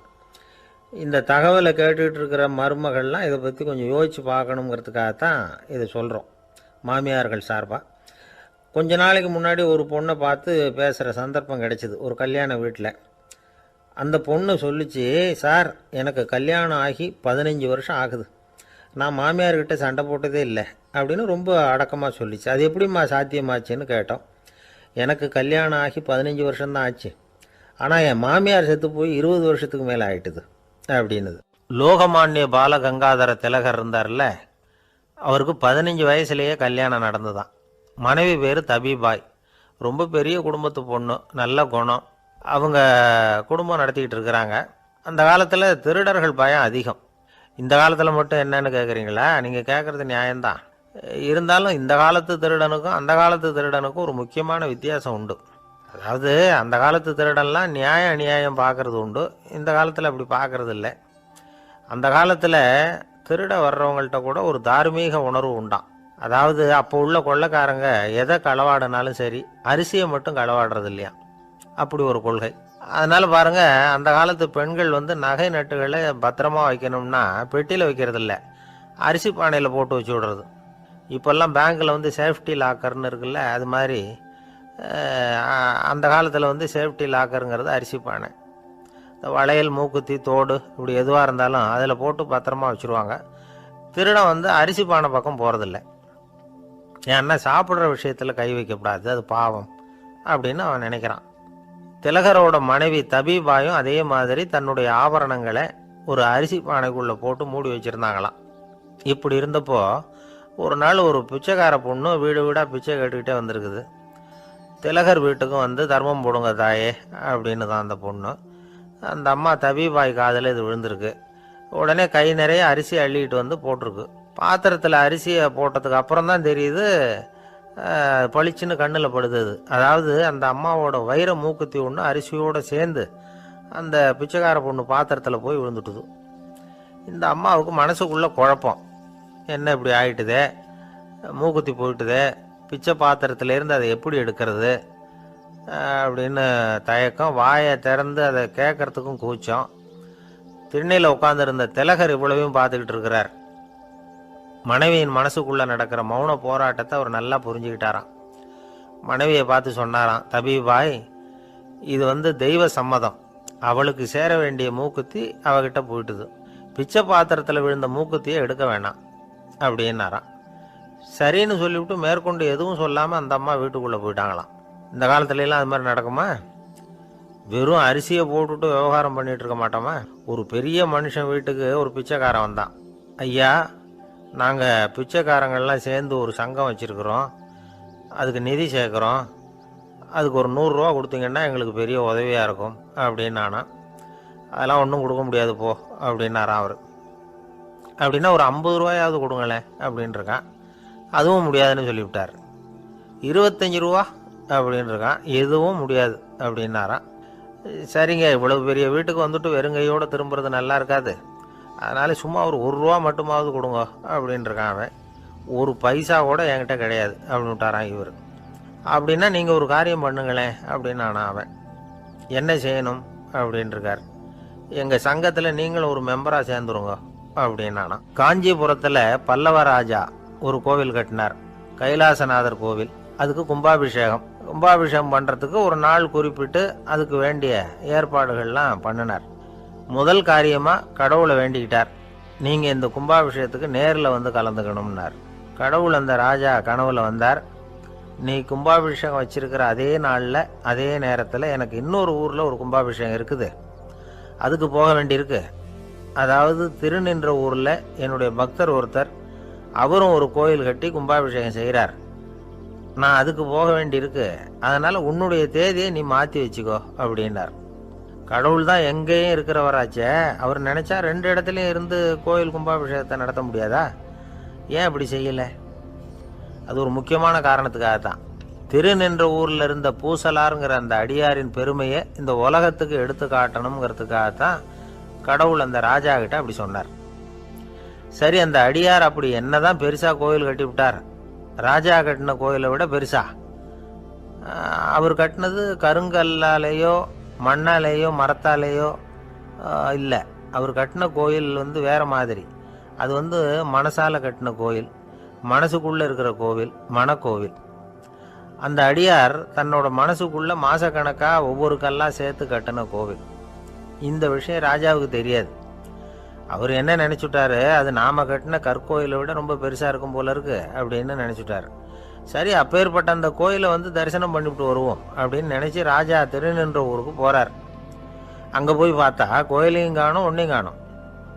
கடைசியில் பூசலார் கட்டின மனக்கோவில் தான் அதுங்கிறத அவர் புரிஞ்சுக்கிறார். உடனே அந்த அடியாரின் காலில் விழுந்து வணங்குறார். அவரோ, இது மனசால முயன்ற கோவில், இதுக்கு இத்தனை பெருமையா அப்படின்னு ஆச்சரியப்படுறார். இதில் ஆச்சரியப்படுறதுக்கு ஒன்றும் இல்லை. ஆண்டவன் விரும்புறது அகபக்தியையே தவிர புற தோற்றங்களே அல்ல. இதை நாம் புரிஞ்சுக்கிட்டோம்னா நமக்குள்ள எந்த வேறுபாடுகளும் வர்றதுக்கு வழியே இல்லை. இன்னொரு ராஜா இருந்தார். அவர் ஆண்டவனுக்கு படைக்கிறதுக்காக ஒரு தார் நல்ல செவ்வாழைப்பழமாக எடுத்துக்கிட்டு போகணும்னு நினச்சார். அதனால் முத நாளே அதை வாங்கிட்டு வர சொன்னார் வேலைக்காரங்கிட்ட. வேலைக்காரன் போனால் கடைத்தெருவில் ஒரு தார் பழம் வாங்கினான். வர்ற வழியில் அவன் குடிசை. அப்படியே எட்டி பார்த்துட்டு போவோமேன்னு நினச்சான். போனான். அங்கே இவனோட குழந்தை பாவம் பசியால் கத்திக்கிட்டு இருக்கு. இவன் பார்த்தான், இவ்வளவு பெரிய தாரில் ஒரு 2 பழம் எடுத்தா தெரியவா போகுது அப்படின்னு நினச்சி ஒரு 2 பழத்தை பிச்சு அந்த குழந்தைகிட்ட கொடுத்தான். அதை வாங்கி வயிறார சாப்பிட்டுது. பசி அடங்குச்சு, விளையாட போட்டுது. இவன் அதுக்கப்புறம் வாழைப்பழத்தை எடுத்துக்கிட்டு அரண்மனைக்கு வந்தான். 2 பழம் பிச்சிருக்கிறது ராஜாவுக்கு தெரிஞ்சு போச்சு. இவன் உண்மையை சொல்லிவிட்டான். உடனே ராஜா, கடவுளுக்கு படைக்க வேண்டிய பொருளை குழந்தை எச்சில் பண்ண விட்டுருக்கியே அப்படின்னு சொல்லி அவனை கட்டி வச்சு சாட்டையால் அடித்தார் பாவம். மறுநாள் பழத்தை கோயிலுக்கு எடுத்துகிட்டு போனார். கடவுள் முன்னாடி வச்சார். கடவுள் கண்ணை திறந்து பார்த்தார், பழம்லாம் அழுகி இருக்குது. என்ன இது அழுகி போன பழம் அப்படின்னார். ராஜா முழிச்சார். நல்லா தானே இருந்தது அப்படின்னு நினச்சார். அப்போ கடவுள் அந்த ராஜா கிட்ட சொன்னாராம், இதை பார்ப்பா, இந்த தாரில் 2 பழம் தான் நல்ல பழம், அந்த 2 பழங்களையும் நேற்றுக்கே நான் சாப்பிட்டுட்டேன் அப்படின்னாராம். அப்போ தான் ராஜாவுக்கு புரிஞ்சுது, ஏழை குழந்தையின் பசியை தீர்க்கறதுக்காக உதவின அந்த 2 பழம்தான் இறைவன் சாப்பிட்ட பழம்னு. இறைவன் இருக்கிற இடம் எது? இதுதான். ஒரு அப்பாவுக்கு 2 பிள்ளைங்க. மூத்தவன் ரொம்ப அடக்கம். அப்பா எது சொன்னாலும் கேட்பான். பெரியவங்களுக்கு கீழ்ப்படிஞ்சு நடப்பான். இளையவன் அப்படி இல்லை, தான் நினச்சதை தான் சொல்லுவான், செய்வான். அடுத்தவங்க சொல்கிறத கேட்க மாட்டான், அடங்கி நடக்க மாட்டான். இந்த 2 பேரில் யாரை உங்களுக்கு பிடிக்கும்? பெரியவனை தான் பிடிக்கும். ஏன்னா அவன் தான் சொல்கிற பேச்சை கேட்குறவன் அப்படின்னு சொல்லுவீங்க. ஆனால் ஒரு ஞானி என்ன சொல்கிறார் தெரியுமா? ஒரு குழந்தை அதன் அறிவுக்காக மதிக்கப்பட வேண்டுமே தவிர அதனுடைய கீழ்ப்படியும் தன்மைக்காக அல்ல அப்படிங்கிறார். நம்ம குழந்தைகளை சுயமாக சிந்திக்கிறதுக்கு நாம் விடுறதில்ல. மற்றவங்களை பார்த்து காப்பி அடிக்கிறதுக்கு தான் நாம் அவங்களுக்கு கற்றுக் கொடுக்குறோம். புகழ்பெற்ற மனிதர்கள் சிலருடைய பேரை சொல்லி நீயும் அவர் மாதிரி ஆகணும், இவர் மாதிரி ஆகணும் அப்படின்னு சொல்லிகிட்டே இருக்கிறோம். குழந்தைகள் தங்களுடைய தனித்தன்மையை வளர்த்துக்கிறதுக்கு நாம் தடையாக இருக்கிறோம். ஒரு குழந்தைகிட்ட அனாவசியமாக நம்பிக்கையை வளர்த்துடக்கூடாது, எந்த கோட்பாட்டையும் திணிக்கக்கூடாது. நாம் ஏற்கனவே அர்த்தமில்லாத கருத்துக்களையும் கொள்கைகளையும் மனசில் போட்டு நிரப்பி வச்சுருக்கிறோம். இந்த உலகத்துக்கு புதுசாக சேர்ந்திருக்கிற ஒரு குழந்தையின் தூய்மையான மனசில் நம்ம கருத்துக்களை அறிமுகம் செய்ய அல்லது திணிக்கிறதுக்கு நமக்கு எந்த அதிகாரமும் கிடையாது. ஒரு குழந்தைய நீ இந்த மதத்தை சேர்ந்தவன் அப்படின்னு பிறந்ததுமே ஒரு முத்திரை குத்தி விடுறோம். இது அதோட சுதந்திரத்தை ஆரம்பத்திலேயே கிள்ளி எறிகிறது மாதிரி தான். நீங்கள் ஒரு மதத்தின் வழிமுறைகளை கடைப்பிடிச்சிக்கிட்டு வர்றீங்க, அந்த வழியில் போய்கிட்டு இருக்கிறீங்க, சரி, அதனால் போகிறீங்க. அதுக்காக உங்கள் குழந்தையையும் அதே வழியில் தான் வரணும் அப்படின்னு கட்டாயப்படுத்துறதுக்கு உங்களுக்கு என்ன உரிமை இருக்குது? அந்த குழந்தை சுயமாக சிந்திச்சு ஒரு முடிவுக்கு வரட்டுமே, அதுக்கு நீங்கள் ஏன் தடையாக இருக்கிறீங்க? நமக்கு உண்மையிலேயே நம்ம குழந்தை மேலே அன்பு இருந்தால் இது மாதிரி திணிப்பு வேலைகளை செய்யக்கூடாது. திணிப்பு வேலைகளிலிருந்து குழந்தைகளை காப்பாற்றினா போதும். அதுதான் ரொம்ப முக்கியம். அடுத்த தலைமுறை அற்புதமான தலைமுறையாக உருவாகும். நாம் தான் சாதி மத சங்கடங்களில் மாட்டிக்கிட்டு தவிக்கிறோம். அவங்களாவது சாதி மத வேறுபாடு இல்லாத சமுதாயத்தை பார்க்கட்டுமே, அந்த சௌகரியங்களை அனுபவிக்கட்டுமே. அதுக்கு நாம் என்ன செய்யணும்னா ஒன்றும் செய்யாமல் இருந்தால் போதும். ஒரு குழந்தைகிட்ட நம்ம கருத்தை திணிக்கும் பொழுது என்ன ஆகுது தெரியுமா? அது அவனை அவங்ககிட்ட இருந்தே அப்புறப்படுத்தி விடுது, அவனுடைய தனித்தன்மையை அழிச்சுடுது, அவனை ஒரு எல்லைக்குள்ளே திணிச்சுடுது. இதெல்லாம் அன்புங்கிற பேரால் பெற்றோர்கள் செய்கிற தப்பு. இதெல்லாம் கேட்டுக்கிட்டு இந்த காலத்தில் அப்பா ஒருத்தர் சொன்னார், நான் கருத்துக்களை எல்லாம் என் பையன்கிட்ட திணிக்கிறது இல்லைங்க, ஆனால் அதிகமாக சாப்பிட சொல்லி கட்டாயப்படுத்துவேன் அப்படின்னார். உங்கள் வீட்டு சமையல் அவ்வளோ நல்லா இருக்குமான்னு கேட்டாங்க. நல்லா இருந்தால் நான் ஏன் அவனை சாப்பிட சொல்லி கட்டாயப்படுத்த போகிறேன் அப்படின்னார். ஒரு ஊரில் ஒரு மன்னன் இருந்தான், கொடுங்கோல் மன்னன். நிறைய தொந்தரவு பண்ணிக்கிட்டு இருந்தான். அவன் ஒரு தடவை என்ன பண்ணான் தெரியுமா? ஒரு தப்பும் பண்ணாத ஒரு இளைஞனை பிடிச்சி ஜெயிலில் அடைச்சுட்டான். அந்த பையனோட சொந்தக்காரங்கள்லாம் ராஜா கிட்ட போனாங்க. அவன் ஒரு தவறும் பண்ணலை, அவனை விடுதலை பண்ணுங்க அப்படின்னு கெஞ்சி கேட்டுக்கிட்டாங்க. மன்னன் யோசனை பண்ணான். அந்த இளைஞனை கூப்பிட்டுக்கிட்டு வர சொன்னான். அவனை கொண்டாந்து ராஜா முன்னாடி நிறுத்தினாங்க. இதை பாருப்பா, உன்னை நான் விடுதலை பண்ணுவேன், ஆனால் ஒரு கண்டிஷன். அந்த நிபந்தனையை நீ நிறைவேற்றினா உனக்கு விடுதலை அப்படின்னா மன்னன். சரின்னு ஒத்துக்கிட்டான் பையன். மன்னன் கண்டிஷன் என்னங்கிறத சொன்னான். உங்ககிட்ட ஒரு செம்மறி ஆட்டை கொடுக்க போகிறேன், 1 மாதத்துக்கு அதுக்கு தேவையான தீனியையும் கொடுக்க போகிறேன். 1 மாதம் கழித்து அந்த ஆட்டை எடை போட்டு பார்ப்பேன். அந்த ஆட்டின் எடை கொஞ்சம் கூட கூடி இருக்கக்கூடாது. எடை கூடி இருந்தால் உனக்கு விடுதலை கிடையாது. என்ன சொல்கிற அப்படின்னா. பையனுக்கு ஒன்றும் புரியல, பயமாக போட்டுது. குழம்பிக்கிட்டே நின்றுக்கிட்டு இருக்கிறான். சரி, 1 நாள் டைம் தரேன், நல்லா யோசனை பண்ணி பார்த்துட்டு நாளைக்கு உன் முடிவை சொல்லு அப்படின்னா மன்னன். பையன் கவலையோடு வெளியில் வந்தான். அங்கே ஒரு பெரியவர் நின்றுக்கிட்டு இருந்தார். அவர்கிட்ட விஷயத்தை சொன்னான். அந்த பெரியவர் இந்த பையனுக்கு காதோட காதாக ஒரு வழியை சொல்லி கொடுத்தார். அதை கேட்டதும் பையன் மறுபடியும் மன்னன் முன்னாடி நின்னா, உங்கள் நிபந்தனையை ஏற்றுக்கிறேன்னு சொன்னான். மன்னன் ஒரு ஆட்டுக்குட்டியையும் அதுக்கு 1 மாதத்துக்கு தேவைப்படுற தீவனத்தையும் கொடுக்கும்படியாக உத்தரவு போட்டான். கொடுத்தாங்க, ஓடிட்டு போயிட்டான். 1 மாதம் தினமும் தவறாமல் அந்த தீவனத்தை ஆட்டுக்குட்டிக்கு போட்டுக்கிட்டு இருக்கிறான். 1 மாதம் கழித்து அந்த ஆட்டை அரண்மனைக்கு ஓட்டிகிட்டு போனான். மன்னன் அதை எடை போட்டு பார்க்குறான், எடை கூடவே இல்லை, அப்படியே தான் இருக்குது. உடனே போட்ட நிபந்தனைப்படி அந்த இளைஞனை விடுதலை பண்ணிவிட்டான். சரி, ஆட்டுக்கு எடை கூடாமல் இருக்கிறதுக்கு அந்த பெரியவர் சொல்லி கொடுத்த யோசனை என்ன அப்படின்னா, அது வேற ஒன்றும் இல்லை. அந்த ஆட்டுக்கு எதிரில் அது கண்ணில் படுற மாதிரி ஒரு ஓநாயை கட்டி போட சொன்னார். அவ்வளவுதான். ஆட்டுக்கு ஓநாய்ங்கிறது பிறவி பகை. ஓநாயை பார்த்தா ஆடு நடுங்க ஆரம்பிச்சிரும், அவ்வளவு பயம். தினமும் அந்த ஆடு பயந்துக்கிட்டே தீனி சாப்பிட்டுது, எடை கூடல. அதுதான் ரகசியம். இது சின்ன பிள்ளைங்களுக்கான ஒரு கதை. இதிலேருந்து தெரிஞ்சுக்க வேண்டிய உண்மை என்னென்னா, நாமெல்லாம் சாப்பிட்றப்போ மனசும் உடம்பும் அமைதியாக இருக்கணும். அப்போ தான் அது உடம்புல ஒட்டும்.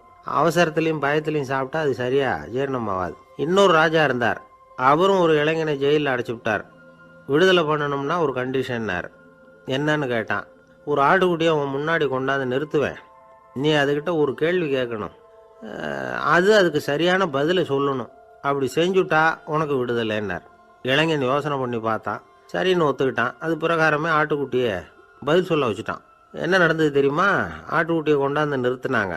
இவன் மெதுவாக அதுக்கிட்ட போனான். அது காதுகிட்ட போய் ஏப்ரலுக்கு அடுத்த மாதம் என்ன மாதம்னு கேட்டான். அது உடனே மேன்னு கத்திச்சு. இவன் விடுதலை ஆகிட்டான். ஒரு நாள் ராமர் அரசவையில் உட்காந்துருக்கிறார். ராமராஜ்யம் நடந்துக்கிட்டு இருந்த நேரம். அந்த சமயத்தில் ஒரு நாய் அரச சபைக்கு வந்துதான். அது தலையில் அடிபட்டு ரத்தம். அந்த கோலத்தில் அது அங்கே வந்தது. எல்லாரும் ஆச்சரியமாக அதை பார்த்தாங்க. ராமரும் அந்த நாயை பார்த்தார். நீங்கள் வந்த காரியம் என்ன நடந்தது? எதுவாக இருந்தாலும் பயப்படாமல் சொல்லு அப்படின்னார். உடனே அந்த நாய் மெதுவாக சொல்ல ஆரம்பிச்சுதான். ஐயா, நான் தெருவில் போய்கிட்டு இருந்தேன். வழியில் ஒருத்தர் வந்தார். அவர் வேத சாஸ்திரம்லாம் படித்த பெரியவர். அவர் எந்த காரணமும் இல்லாமல் அவர் கையில் வச்சுருந்த குச்சியால் என் தலையில் அடிச்சுட்டார். அதுதான் தலையில் ரத்தம். இதை நீங்கள் விசாரித்து தகுந்த தீர்ப்பு வழங்கணும் அப்படின்னு தான் அந்த நாய். ராமர் பார்த்தார். உடனே தன்னுடைய காவலர்களை அனுப்புனார்.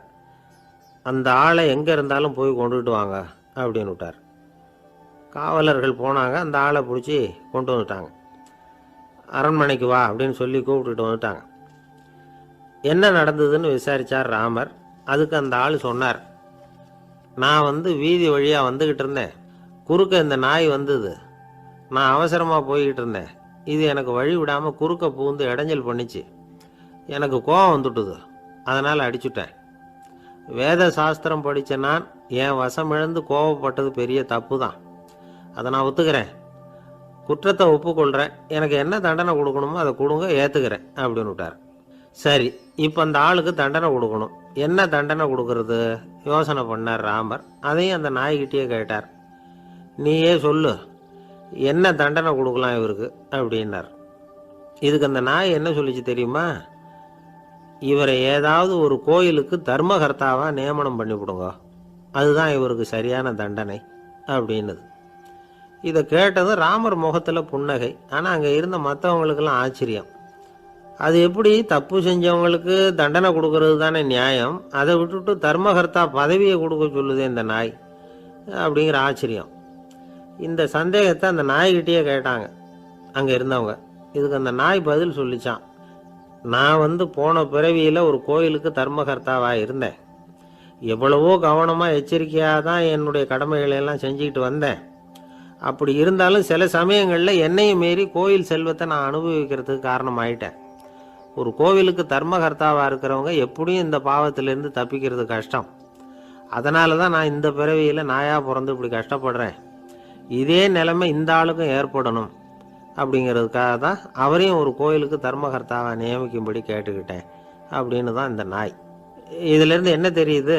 எந்த பதவியில் நாம் இருந்தாலும் நமக்கு தெரியாமல் கூட அதை தவறாக உபயோகப்படுத்தக்கூடாதுங்கிறத இதிலேருந்து புரிஞ்சுக்கணும். இல்லைன்னா அடுத்த பிறவியில் நாயாக பிறந்து எங்கேயாவது போய் வாழை ஆட்டிகிட்டு நிற்க வேண்டியது தான். கோவில் வாசலில் 2 நாய் பேசிக்கிட்டு இருந்து தான். போன ஜென்மத்தில் நான் மனுஷனாக தான் இருந்தேன். ஒரு கோவில் பூசாரி பேச்சை கேட்டுவிட்டு அவரோட கூட்டு சேர்ந்துக்கிட்டு ஆண்டவன் போட்டிருந்த நகையெல்லாம் அபகரித்து என்கிட்ட கொடுத்தாரு அவர். நான் எடுத்துகிட்டு வந்துட்டேன். திருடினது அந்த ஆள் தான், எடுத்துக்கிட்டு வந்தது தான் நான். இருந்தாலும் நான் மட்டும் நாயாக பிறந்துட்டேன். இப்போ மட்டும் அந்த பூசாரி என்கிட்ட மாட்டினா கடித்து குதறி விடுவேன் அப்படின்னு தான். அவசரப்பட்டு அப்படி செஞ்சுடாதே. பதிலுக்கு அவரும் உன்னை திருப்பி கடித்தாலும் கடிச்சிருவார். ஏன்னா அவரும் இப்போ ஒரு நாயாக தான் பிறந்திருக்கிறார் அப்படின்னு தான் இன்னொன்று. அது எப்படி உனக்கு தெரியும்னு தான் இது. நான் தானே அது அப்படின்னு தான் அந்த நாய். கணவன் மனைவி அன்பாக இருக்கணும். ஒருத்தர் நல்லா புரிஞ்சுக்கணும். விட்டு கொடுக்குற மனப்பான்மை வேணும். அதுதான் ஒரு நல்ல குடும்பம். இன்றைக்கி பல குடும்பங்களில் அர்த்தமில்லாத சண்டைகள் தான் அதிகம். கிராமப்புறங்களில் வேடிக்கையாக ஒரு கதை சொல்லுவாங்க. ஒரு ஊரில் ஒரு ஆள் இருந்தான். வேலை வெட்டி இல்லாமல் சும்மாவே இருந்தான். அவனுக்கு கல்யாணம் பண்ணி வச்சாங்களாம். மனைவி சேர்ந்தா. சும்மாவே உட்காந்துருக்கிறியே, ஏதாவது சம்பாதிக்கிற வழியை பாரு அப்படின்ட்டுருக்கா. அதுக்கு தான் யோசனை பண்ணிகிட்டு இருக்கிறேன். ஒரு அருமையான ஐடியா அப்படின்னு நானா. என்ன அது சொல்லு அப்படின்ட்டுருக்கா அவன். ஒரு ஆட்டுக்குட்டி வாங்க போகிறேன்ருக்கான். அதை வாங்கி என்ன பண்ண போகிறேன்னா, அந்த குட்டி வளரும், பெருசாகும், அதுக்கப்புறம் அது நிறைய குட்டி போடும் அப்படின்ட்டுருக்கான். சரி, அப்புறம் அப்புறம் என்ன, அதையெல்லாம் சந்தையில் கொண்டுட்டு போய் விற்றுவிட்டு அந்த காசுக்கு ஒரு எருவு மாடு வாங்கலாம். சரி, அது எதுக்கு? எருவு மாடு நிறைய பால் கொடுக்கும், அதை கொண்டுகிட்டு போய் பால் பண்ணையில் கொடுப்பேன், அல்லது நானே விற்றுருவேன், கை நிறைய காசு கிடைக்கும். அதுக்கப்புறம் ஒரு பசுமாடு வாங்குவேன், பாலையும் விற்கலாம், நாமளும் காய் போட்டு சாப்பிட்லாம், இப்படிலாம் சொல்லியிருக்கான். அப்போ அந்த பொண்ணு சொல்லிச்சான், அடுத்த தெருவில் இருக்கிற எங்கள் அம்மா வீட்டுக்கும் கொஞ்சம் பால் கொடுத்து அனுப்பலாம் அப்படின்ட்டுருக்கான் அந்த பொண்ணு. இந்த இடத்துல கணவனுக்கு கோவம் வந்துட்டுது. அது எப்படி உங்கள் அம்மா வீட்டுக்கு எதுக்கு கொடுக்கணும், அதெல்லாம் முடியாதுன்றிருக்கான். இந்த இடத்துல சண்டை ஆரம்பமாயிட்டுது. கொஞ்ச நேரத்தில் 2 பேரும் சத்தம் போட ஆரம்பிச்சிட்டாங்க. கடுமையான சண்டை நடக்கிறத பக்கத்து வீட்டுக்காரன் காதில் வாங்கினான். அவன் ஓடியாந்தான். அவனுக்கு தெரியும், வாங்காத மாட்டுக்காக இப்படி சண்டை போட்டுக்கிட்டு இருக்கிறாங்கங்கிறது அவனுக்கு புரியும். அவன் ஓடி வந்து சொன்னான், ஏண்டா உன்னோட பசுமாட்டை ஒழுங்காக கட்டி போடக்கூடாதான்ருக்கான். என்னடா சொல்கிறேன்னா இவன், உன் மாடு என் தோட்டத்தில் வந்து மேய்ஞ்சுட்டுது, பயிரெலாம் நாசமாயிட்டுது, 10,000 ரூபா அளவுக்கு சேதம், அதை வாங்கிட்டு போகிறதுக்கு தான் வந்தேன், குட்ரா 10,000 நானா. இவன் அரண்டு போயிட்டான். அப்புறம் சொன்னான், டே நான் இன்னும் மாடே வாங்கலையே, அதுக்குள்ளே அது வந்து எப்படிடா உன் தோட்டத்தில் மேயும், என்னடா உளர்றேன்ருக்கான். நீ தாண்டா இப்போ உளறிக்கிட்டு இருக்க, மாடே வாங்கலை, அதுக்குள்ளே எப்படிடா வந்து உன்னுடைய மனைவி அவங்க அம்மா வீட்டுக்கு பால் கொடுத்து அனுப்ப முடியும் அப்படின்னு அவன் கேட்டானா. நம்மளுக்கு இப்போ தான் புத்தி வந்துதான், அர்த்தமே இல்லாத சண்டை போட்டுக்கிட்டு இருக்கிறோம் அப்படிங்கிறத அவன் புரிஞ்சுக்கிட்டானான். இது நம்ம முன்னோர்கள் சொல்லியிருக்கிற ஒரு கதை. சண்டையில் தான் அர்த்தம் இல்லையே தவிர கதையில் அர்த்தம் உண்டு. அதாவது இல்லாத விஷயங்களுக்காக சண்டை போட்டுக்கிட்டு இல்லறத்தை வீணாக்கிக்கிட்டு இருக்கிற மனிதர்கள் இன்றைக்கு நிறைய பேர் இருக்கிறாங்க. ஒருத்தன் தன்னுடைய மனைவியை பற்றி மாமனார்கிட்ட புகார் சொன்னானா, மாமா உங்கள் பொண்ணு அர்த்தமில்லாத சண்டை போடுறா, எதுக்கு எடுத்தாலும் எடுத்தெறிஞ்சு பேசுகிறா அப்படின்ட்டுருக்கான். நீ எப்படி மாப்பிள்ளை அதை சமாளிக்கிற அப்படின்னு கேட்டிருக்காரு அவர். அவள் எடுத்தெறியறது என் மேலே படாமல் ஒதுங்கி நின்றுக்கிறேன் அப்படின்னு நானா இவன். ஒரு சிகை அலங்கார கூடம், ரொம்ப சுறுசுறுப்பாக எல்லாரும் வேலை செஞ்சுக்கிட்டு இருக்கிறாங்க. முடிவெட்டிக்க வந்திருக்கிறவங்க நிறைய பேர், எல்லாரும் வரிசையாக உட்காந்துருக்குறாங்க. அந்த சமயத்தில் திடீர்னு கதவை திறந்துக்கிட்டு ஒருத்தர் உள்ளே வர்றார். அவர் ஒரு பெரிய மனிதர். அவரும் முடிவெட்டிக்கிறதுக்காக தான் உள்ளே வந்திருக்கிறார். அவரை பார்த்த உடனே அங்கே வரிசையில் உட்காந்துருந்தவங்க எல்லாரும் எழுந்திரிச்சு அவர்கிட்ட வந்துட்டாங்க. அவரை சுற்றி நின்றுக்கிட்டாங்க. எப்படி இருக்கிறீங்க, நல்லா இருக்கீங்களா அப்படின்னு விசாரிக்க ஆரம்பிச்சிட்டாங்க. எல்லாம் முடிஞ்சதும் வந்தவர் கேட்டார், வரிசையில் கடைசியாக இருக்கிறவர் யார் அப்படின்னு கேட்டார். ஏன்னு கேட்டாங்க. நான் அதுக்கு அடுத்தபடியாக உட்காரணும், அதுக்காக தான் கேட்குறேன் அப்படின்னார். உடனே அங்கே இருந்தவங்கள்லாம் என்ன சொன்னாங்க தெரியுமா, நீங்கள் வந்து வரிசையில் காத்திருக்கக்கூடாது, நீங்கள் அரசாங்கத்தின் தலைவர், உங்களுக்கு நேரம் முக்கியம், அதனால் நீங்கள் முன்னாடி போங்க அப்படின்னு சொன்னாங்க. ஆனால் அதை அவர் கேட்கல. தோழர்களே, உங்களுடைய கருத்துக்கு ரொம்ப நன்றி, எல்லாரும் வரிசையாக தான் வரணும், அதுதான் முறை, வரிசையில் வரணுங்கிற நடைமுறையை நானும் பின்பற்ற விரும்புகிறேன், நாம் எல்லாரும் சமமானவர்கள் அப்படின்னார். இப்படி சொல்லிவிட்டு வரிசையில் கடைசியாக இருந்த ஒரு நாற்காலியில் போய் உட்காந்துக்கிட்டார். தன் சட்டை பையில் இருந்த ஒரு செய்தித்தாளை எடுத்தார், படிக்க ஆரம்பிச்சிட்டார். ஆனால் அங்கே இருந்தவங்களால இதை வந்து பார்த்துக்கிட்டு சும்மா இருக்க முடியல. ஒருத்தர் எழுந்திரிச்சு வந்தார். ஐயா, இப்போ என்னுடைய முறை வந்திருக்குது, நான் தான் போக வேண்டிய முறை, உங்களை இங்கே காத்திருக்க வைக்கிறத விட ஒரு 5 ஆண்டுகளுக்கு கூட நான் வந்து முடிவெட்டிக்காமே இருந்துட முடியும் அப்படின்னார். அவர் மறுபடியும் சொன்னார், ஐயா நீங்கள் வந்து வரிசை முறையை தாண்டி போக விருப்பப்படல, சரி, ஆனால் என்னுடைய முறையை வந்து மாற்றி கொடுக்கறதுக்கு எனக்கு வந்து முழு உரிமை இருக்குது, இதுக்கு பதிலாக உங்களுடைய கடைசி இடத்த நான் எடுத்துக்கிறேன், இதை நீங்கள் மறுக்க முடியாதுன்னார். அங்கே இருந்த மற்றவங்களும் இதை ஒரு மனசாக வற்புறுத்த ஆரம்பிச்சிட்டாங்க. அந்த பெரிய மனிதர் பார்த்தார், சரின்னு கடைசியாக ஒத்துக்கிட்டார். அவர் யார் தெரியுமா, அவர் தான் மாவீரர் லெனின். ரஷ்யாவில் கிரெம்ளின் சிகை அலங்கார கூடத்தில் தான் இது நடந்தது. எல்லாரும் இந்நாட்டு மன்னர்கள்னு வாயளவில் பேசுகிறதுல என்ன பிரயோஜனம், நாம் எல்லாரும் சமங்கிறத நடைமுறையில் கடைப்பிடிச்சி காட்டினவங்க கொஞ்சம் பேர் தான். அவங்களில் ஒருத்தர் தான் லெனின். வரிசையில் நின்று வர்றதுங்கிறது ஒரு சிறந்த பண்பு, உயர்ந்த பண்பு. இன்றைக்கி பல இடங்களில் அது நமக்கு தேவைப்படுது. ஒரு ரேஷன் கடைவாசல், கடை திறக்கிறதுக்கு முன்னாடியே எல்லோரும் வந்து வரிசையில் நின்றுட்டாங்க. கடைசியாக வந்த ஒருத்தர் க்யூவில் முன்னாடி போகிறதுக்கு முயற்சி பண்ணுறார். ஏற்கனவே நின்றுட்டு இருக்கிறவங்க அவரை முன்னாடி போகிறதுக்கு விட மாட்டேங்கிறாங்க. கடைசியாக போய் நில்லையா அப்படின்னு எல்லோரும் கத்துறாங்க. அதை அவர் காதில் வாங்கலை, முண்டி அடிச்சுக்கிட்டு முன்னாடி போகிறதுக்கே முயற்சி பண்ணிகிட்டு இருக்கிறார். எல்லோரும் சேர்ந்து அவரை வலுக்கட்டாயமாக இழுத்து கொண்டாந்து பின்னாடி கொண்டு போய் நிறுத்திவிட்டாங்க. நிறுத்திவிட்டு சொன்னாங்க, அதை பாருப்பா, நாங்கள் இருக்கிற வரைக்கும் நீங்கள் முன்னாடி போய் எதையும் வாங்க முடியாது, தெரிஞ்சுக்கோ அப்படின்னாங்க. இப்போ அந்த ஆள் சொன்னாராம், நான் இங்கே பின்னாடி நிற்கிற வரைக்கும் நீங்களும் எதுவும் வாங்க முடியாது அப்படின்னாராம். ஏன்னு கேட்டிருக்கிறாங்க. நான் தான் அந்த கடையை திறக்க வேண்டிய ஆள் அப்படின்னா. ஒரு சராசரி மனிதனுடைய இயல்பு என்ன? இன்பம் வந்தால் துள்ளி குதிப்பான், துன்பம் வந்தால் சோர்ந்து போய் ஒரு மூலையில் உட்காந்துருவான். இவன் தான் சராசரி மனிதன். ஆனால் ஒருத்தன் இன்பம் வந்தால் அதுக்காக மகிழ்ச்சி அடையிறதில்ல, துன்பம் வந்தால் அதுக்காக சோர்ந்து போகிறதில்ல அப்படின்னு வச்சுக்கோங்க. அப்படி இருந்தால் அவன் சாதாரண ஆள் கிடையாது. ஒரு ஊரில் ஒரு ஞானி இருந்தார். அவரை தேடிட்டு ஒரு பெரியவர் வந்தார். ஐயா, ஞானத்தில் சிறந்த ஞானம் எது அப்படின்னு கேட்டாராம். இதுக்கு அந்த ஞானி என்ன பதில் சொன்னார் தெரியுமா?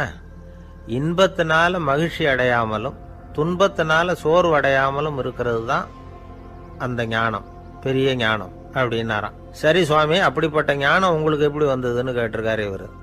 அதை நான் ஒரு கழுதைகிட்ட இருந்து கற்றுக்கிட்டேன் அப்படின்னாராம் அவர். இவருக்கு ஒன்றும் புரியல, ஒரு மாதிரியாக முழிச்சிருக்கிறார். இதை அவர் புரிஞ்சுக்கிட்டார். நீங்கள் நாளைக்கு காலையில் நம்முடைய ஆசிரமத்துக்கு வாங்க, புரிய வைக்கிறேன்னாராம். சரின்னு அவர் போயிட்டார். மறுநாள் காலையில் ஆசிரமத்துக்கு வந்து சேர்ந்தார். ஞானி அவரை கூப்பிட்டு உட்கார வச்சார். வாங்க, வந்து இப்படி உட்காருங்க, கொஞ்சம் நேரத்தில் இந்த வழியாக ஒரு கழுதை போகும், அதை கவனித்து பாருங்கன்னாராம். இவருக்கு இன்னமும் ஒன்றும் புரியாமல் போச்சு, ஒரே குழப்பம். இருந்தாலும் அந்த ஞானி சொன்னது மாதிரியே உட்காந்துருக்கிறார். கொஞ்ச நேரத்தில் அந்த வழியாக ஒரு கழுதை போச்சு. அது முதுக நிறைய அழுக்கு மூட்டைகள், அதை சுமந்துக்கிட்டு போகுது. ஒரு செலவு தொழிலாளி அதை ஓட்டிகிட்டு போகிறார். கொஞ்சம் தூரத்தில் ஒரு ஆறு இருக்குது. அங்கே போய் துணியெல்லாம் சுத்தப்படுத்திக்கிட்டு சாயந்தரமாக திரும்பி இந்த வழியாகவே வருவாங்க.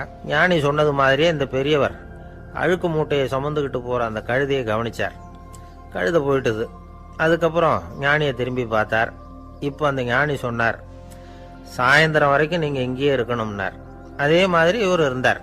சாயந்தரமாக அந்த ஞானி சொன்னார், ஐயா, இப்போ கொஞ்ச நேரத்தில் அந்த கழுதை இந்த வழியாக திரும்பி வரும், அதையும் கவனித்து பாருங்கன்னார். இவரும் கவனித்து பார்க்குறார். கழுதை வந்தது. அது முதுகில் சலவை செய்யப்பட்ட துணி மூட்டை, அது பாட்டுக்கு சுமந்துக்கிட்டு போய்கிட்டு இருக்குது. பெரியவருக்கு ஒன்றும் புரியல, பொறுமை இழந்துட்டார். சரி சுவாமி, இந்த கழுதைக்கும் உங்கள் ஞானத்துக்கும் என்ன சம்பந்தம் அப்படின்னார். இப்போ அந்த ஞானி விளக்கினார். ஐயா, இந்த கழுதை இதே மாதிரி தினமும் காலையில் அழுக்கு மூட்டைகளை சுமந்துக்கிட்டு ஆற்றுக்கு போகுது, மாலையில் வெண்மையான சுத்தமான துணிகளை சுமந்துக்கிட்டு திரும்பி ஊருக்கு போகுது. காலையில் இது போகும் பொழுது முதுகில் அழுக்கு மூட்டைகளை சுமந்துக்கிட்டு போகிறோமேங்கிற வருத்தமும் அதுக்கு கிடையாது. சாயந்தரம் திரும்பி வரும்பொழுது சுத்தமான துணிகளை சுமந்துக்கிட்டு வர்றோமேங்கிற மகிழ்ச்சியும் அதுக்கு இல்லை. இதை பார்த்து தான் நானும் அது மாதிரி ஞானத்தை கற்றுக்கிட்டேன் அப்படின்னாராம். அதனால் யார் கற்றுக் கொடுக்குறாங்க அப்படிங்கிறத விட எதை கற்றுக்கிறோம் அப்படிங்கிறது தான் முக்கியம். ஒரு சினிமா பார்க்குறோம், ஒரு அருவி கொட்டுறது மாதிரி காட்சி வருது, தண்ணீர் வழியுது. படம் முடிஞ்சதும் பார்த்தீங்கன்னா அந்த திரை என்ன நனைஞ்சு போயாருக்கும். ஒரு தீப்பிடிச்சு எரியிற காட்சியை சினிமாவில் பார்க்குறீங்க, காட்சி முடிஞ்சதும் அந்த வெண் திரையே கருகி போயாருக்கும். படத்தில் வர்ற தண்ணீரும் நெருப்பும் அந்த திரையை பாதிக்கிறது இல்லை. நாம் அந்த திரை மாதிரி இருக்கிறதுக்கு கற்றுக்கணுமா. அந்த பக்குவம் வந்துவிட்டதுன்னா இன்பமும் துன்பமும் நம்ம எதுவும் செய்யாது. ஒரு சினிமாவை பார்க்குற வரைக்கும் சிரிக்கலாம், அழலாம். பார்த்துட்டு வெளியில் வரும்பொழுது அழுதுகிட்டே வரக்கூடாது. ஒருத்தர் வந்தார், அப்படி படம் முடிஞ்சு வெளியில் வரும்பொழுது அருவி மாதிரி கண்ணீர் சிந்திக்கிட்டே வரார். ஏன் சார், படம் அவ்வளவு சோகமா அப்படின்னு கேட்டார். இன்னொருத்தர், இல்லை சார், கூட்டம் ரொம்ப குறைச்சல் சார், மொத்தம் படம் பார்க்க வந்தவங்களே 15 பேர் தான் சார் அப்படின்னார் கண்ணீரை தொடச்சிக்கிட்டே. அதுக்கு நீங்கள் ஏன் சார் அழறீங்கன்னு கேட்டார் அவர். இந்த படத்தோட தயாரிப்பாளரே நான் தான் சார் அப்படின்னாரா இவர். நமக்கு முன்னாடி நமக்கு வேண்டிய ஒருத்தர் ஒரு கிளாஸில் நமக்கு பழச்சாறு கொண்டாந்து வைக்கிறாருன்னு வச்சுக்கோங்க. உடனே நாம் என்ன பண்ணுவோம்? எடுத்து கிடுகிடுன்னு சாப்பிட்ருவோம், அடுத்தவங்க யாரும் வர்றதுக்குள்ள. அதை விட்டுட்டு அதை கொண்டாந்து வச்சவர்கிட்டயே அதோட விலை என்ன அப்படி இப்படின்னு நான் கேட்டுக்கிட்டு இருப்போம். நாம் கேட்க மாட்டோம். ஆனால் காந்திஜி அப்படி கேட்டாராம். எப்போ தெரியுமா? 1935. அந்த வருஷம் மே மாதத்தில் ஒரு நாள் காந்திஜி டெல்லியில் இருக்கிறார். அப்போ அவருக்கு 2 டம்ளர் மாம்பழச்சாறு கொண்டாந்து கொடுக்குறாங்க. அதை வாங்குறார். இதோட விலை என்ன அப்படின்னு கேட்டார் காந்திஜி. யாருக்கிட்ட கேட்டார்னா மனுபென் காந்திகிட்ட கேட்குறார். அவங்க தான் கொண்டாந்து கொடுக்குறாங்க. காந்திஜிக்கு உதவி செய்யறதுக்காக அவர் கூடவே இருந்தவங்க அவங்ககிட்ட தான் கேட்குறாரு. காந்திஜி சும்மா வேடிக்கைக்காக இப்படி கேட்குறாருன்னு நினச்சிட்டாங்க அந்த அம்மா. அதுவும் இல்லாமல் அதோட விலையை கேட்டால் காந்திஜி நிச்சயமாக அதை சாப்பிட மாட்டார் அப்படிங்கிற பயம் வேறு. அதனால் அந்த அம்மா பதில் எதுவும் சொல்லாமல் கம்முன்னு இருந்துட்டாங்க. கொஞ்ச நேரம் ஆச்சு. அந்த பழச்சாறு வச்ச இடத்துல அப்படியே இருக்குது, வச்ச இடத்துல வச்சபடியே இருக்குது. காந்திஜி அதை சாப்பிடவே இல்லை. மனுபென் காந்தி பார்த்தாங்க. மெதுவாக காந்திஜி கிட்ட போய் அதை சாப்பிடுங்களேன் அப்படின்னாங்க. பழச்சாறு விலை என்னன்னு கேட்டேன். அதுக்கு பதில் இல்லை. அது முதல் தப்பு. பதிலை எதிர்பார்த்திருந்தும் அதை பற்றி விசாரிக்கல, அது ரெண்டாவது தப்பு. இப்படி 2 தப்புகளை பண்ணிவிட்டு என்கிட்ட வந்து இதை சாப்பிடுங்கன்னு சொன்னால் அது எப்படி அப்படின்னு கேட்டாராம் காந்திஜி. மனுபென் காந்தி என்ன சொல்கிறதுன்னு தெரியாமல் திகைச்சு போய் நின்றுக்கிட்டு இருந்தாங்க. காந்திஜி தொடர்ந்து சொன்னாராம், இப்போ என் முன்னாடி வச்சிருக்கிற இந்த பழச்சாறு விலை சுமாராக ஒரு ₹1/2 இருக்கும். அது அந்த காலத்து மதிப்பு. இந்த பழச்சாறு இல்லாமல் கூட என்னால் இருக்க முடியும். ஆனால் அவசியமான பொருள்களை வாங்கிறதுக்கு கூட சக்தி இல்லாத மக்கள் இந்த நாட்டில் நிறைய பேர் இருக்கிறாங்க. அப்படி இருக்கிறப்போ எனக்கு என்னத்துக்கு இந்த விலை உயர்ந்த பானம்? இதை இப்போ நான் சாப்பிட்டா என் உடம்பு வேணும்னா ஆரோக்கியமாகலாம், ஆனால் என் மனசு அமைதி அடையாது. எனக்கு என்னுடைய உடல் ஆரோக்கியத்தை விட மன ஆரோக்கியம்தான் முக்கியம். அதனால் இதை நான் சாப்பிட மாட்டேன், எடுத்துகிட்டு போயிடு அப்படின்னாராம். அந்த சமயத்தில் ஒரு அகதி பொண்ணு 2 குழந்தைகளோட காந்திஜியை பார்க்கறதுக்காக வந்தது. வணக்கம் சொல்லிச்சு. காந்திஜி உடனே தனக்கு முன்னாடி இருந்த பழச்சாற்றை எடுத்து அந்த பொண்ணுகிட்டையும் குழந்தைகள்கிட்டையும் கொடுத்து சாப்பிட சொன்னார். அவங்க அதை வாங்கி ரொம்ப சந்தோஷத்தோடு சாப்பிட்டாங்களாம். அதை பார்த்த காந்திஜி முகத்தில் ஒரு புன்னகை, ஒரு பரவசம், ஒரு திருப்தி. அவர் மனசு நிறைஞ்சிருந்தது.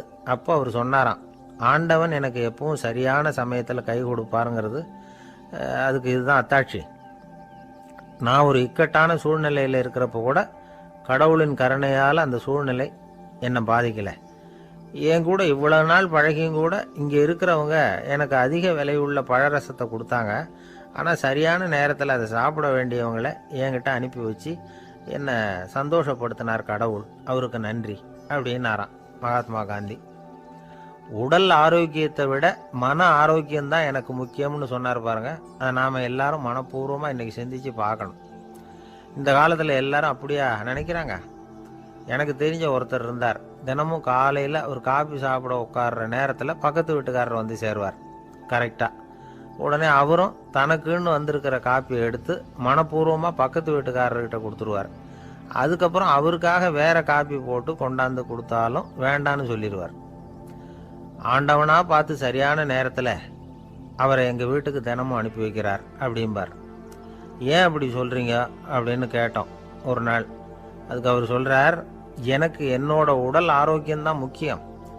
இதை கடவுள் புரிஞ்சுக்கிட்டு எங்கள் வீட்டு காப்பியை சாப்பிட்றதுக்கு தினமும் அடுத்த வீட்டுக்காரனை அனுப்பி வைக்கிறார் அப்படின்னார் அவர். ஒரு நீதிமன்றம், அங்கே ஒரு கொலை வழக்கு சம்பந்தமாக விசாரணை நடந்துக்கிட்டு இருக்குது. அந்த வழக்கறிஞர் ரொம்ப தீவிரமாக வாதாடிக்கிட்டு இருக்கிறார். தன்னுடைய கட்சிக்காரர் நிரபராதிங்கிறது அவருக்கு நல்லா தெரியும். அதனால தான் அவர் சார்பாக வாதாடுறதுக்கே ஒத்துக்கிட்டார். அப்படி அவர் மும்முரமாக வாதாடிக்கிட்டு இருக்கிற சமயத்தில் அவசரமாக தந்தி ஒன்று வந்து சேர்ந்தது. அதை வாங்கி படித்து பார்த்தார். அதுக்கப்புறம் அதை மடித்து தன்னுடைய கோட்டு பையில் வச்சுக்கிட்டு தொடர்ந்து வாதாட ஆரம்பிச்சிட்டார். பேசி முடித்தார். அதுக்கப்புறம் அங்கே கோர்ட்டில் இருந்த சக வக்கீல்கள் அவர்கிட்ட வந்தாங்க. தந்தி ஒன்று வந்ததே, என்ன விஷயம் அப்படின்னு விசாரிச்சாங்களாம். அப்போ அவர் சொல்லியிருக்கிறார், ஊரில் சிகிச்சைக்காக போயிருந்த என்னுடைய மனைவி இறந்து போனதாக தந்தி வந்திருக்குது அப்படின்னாராம். மற்ற வக்கீல்களுக்கு அதிர்ச்சி. என்னங்க இது, மனைவி இறந்ததை விட கேஸு முக்கியமாக உங்களுக்கு அப்படின்னு கேட்டிருக்கிறாங்க. இறந்து போன என் மனைவி மறுபடியும் திரும்பி வர போகிறதில்ல. ஆனால் என்னுடைய கட்சிக்காரர் ஒரு கொலை வழக்கில் மாட்டிக்கிட்டார். அவரும் நிரபராதி. அவர் உசுரை நான் காப்பாற்ற வேணாமா? இதுதான் என்னுடைய கடமை அப்படின்னாராம். இப்படி இவர் சொன்னதும் எல்லாரும் அப்படியே திகைச்சு போய் நின்றுட்டாங்களாம். சரி, கடமைக்கு முக்கியத்துவம் கொடுத்த அந்த வழக்கறிஞர் யார் தெரியுமா? அவர் தான் இரும்பு மனிதர் சர்தார் வல்லபாய் பட்டேல். குஜராத் மாநிலத்தில் 1875 அக்டோபர் 31 அன்றைக்கு ஜாவேரி பாய் அப்படிங்கிறவருக்கு 4வது பிள்ளையா அவர் பிறந்தாராம். இந்த ஜாவேரி பாய் யார் தெரியுமா? ஜான்சி ராணி லட்சுமி பாய் போர் படையில் ஒரு வீரராக பணிபுரிஞ்சவர். இளம் வயசில் வல்லபாய் பட்டேல் ரொம்ப சிரமப்பட்டு படிச்சிருக்கார். விடாமுயற்சி வெற்றியை கொடுத்தது. கல்லூரியிலையும் காலடி வச்சார். அதுக்கப்புறம் வக்கீல் பட்டத்தையும் வாங்கினார். பிரிட்டிஷ் ஆட்சி நடந்துக்கிட்டு இருந்த சமயம் குஜராத்தை சேர்ந்த பர்டோலி தாலுக்காவில் விவசாயிகள் மேலே அரசாங்கம் திடீர்னு நில வரியை வசதி விட்டு தான். ஏழை விவசாயிகள் ரொம்ப கஷ்டப்பட்டிருக்காங்க. அரசாங்கம் வரி செலுத்தாத விவசாயிகளின் நிலங்களை எல்லாம் ஜப்தி செஞ்சுதான். அரசாங்கத்தை எதிர்க்கிறவங்களையெல்லாம் கைது பண்ணி சிறையில் அடைச்சுட்டாங்களாம். சில பேர் வீடு வாசல் ஆடு மாட்டையெல்லாம் விற்று கூட வரி கட்ட வேண்டிய நிலைமைக்கு ஆளாயிட்டாங்க.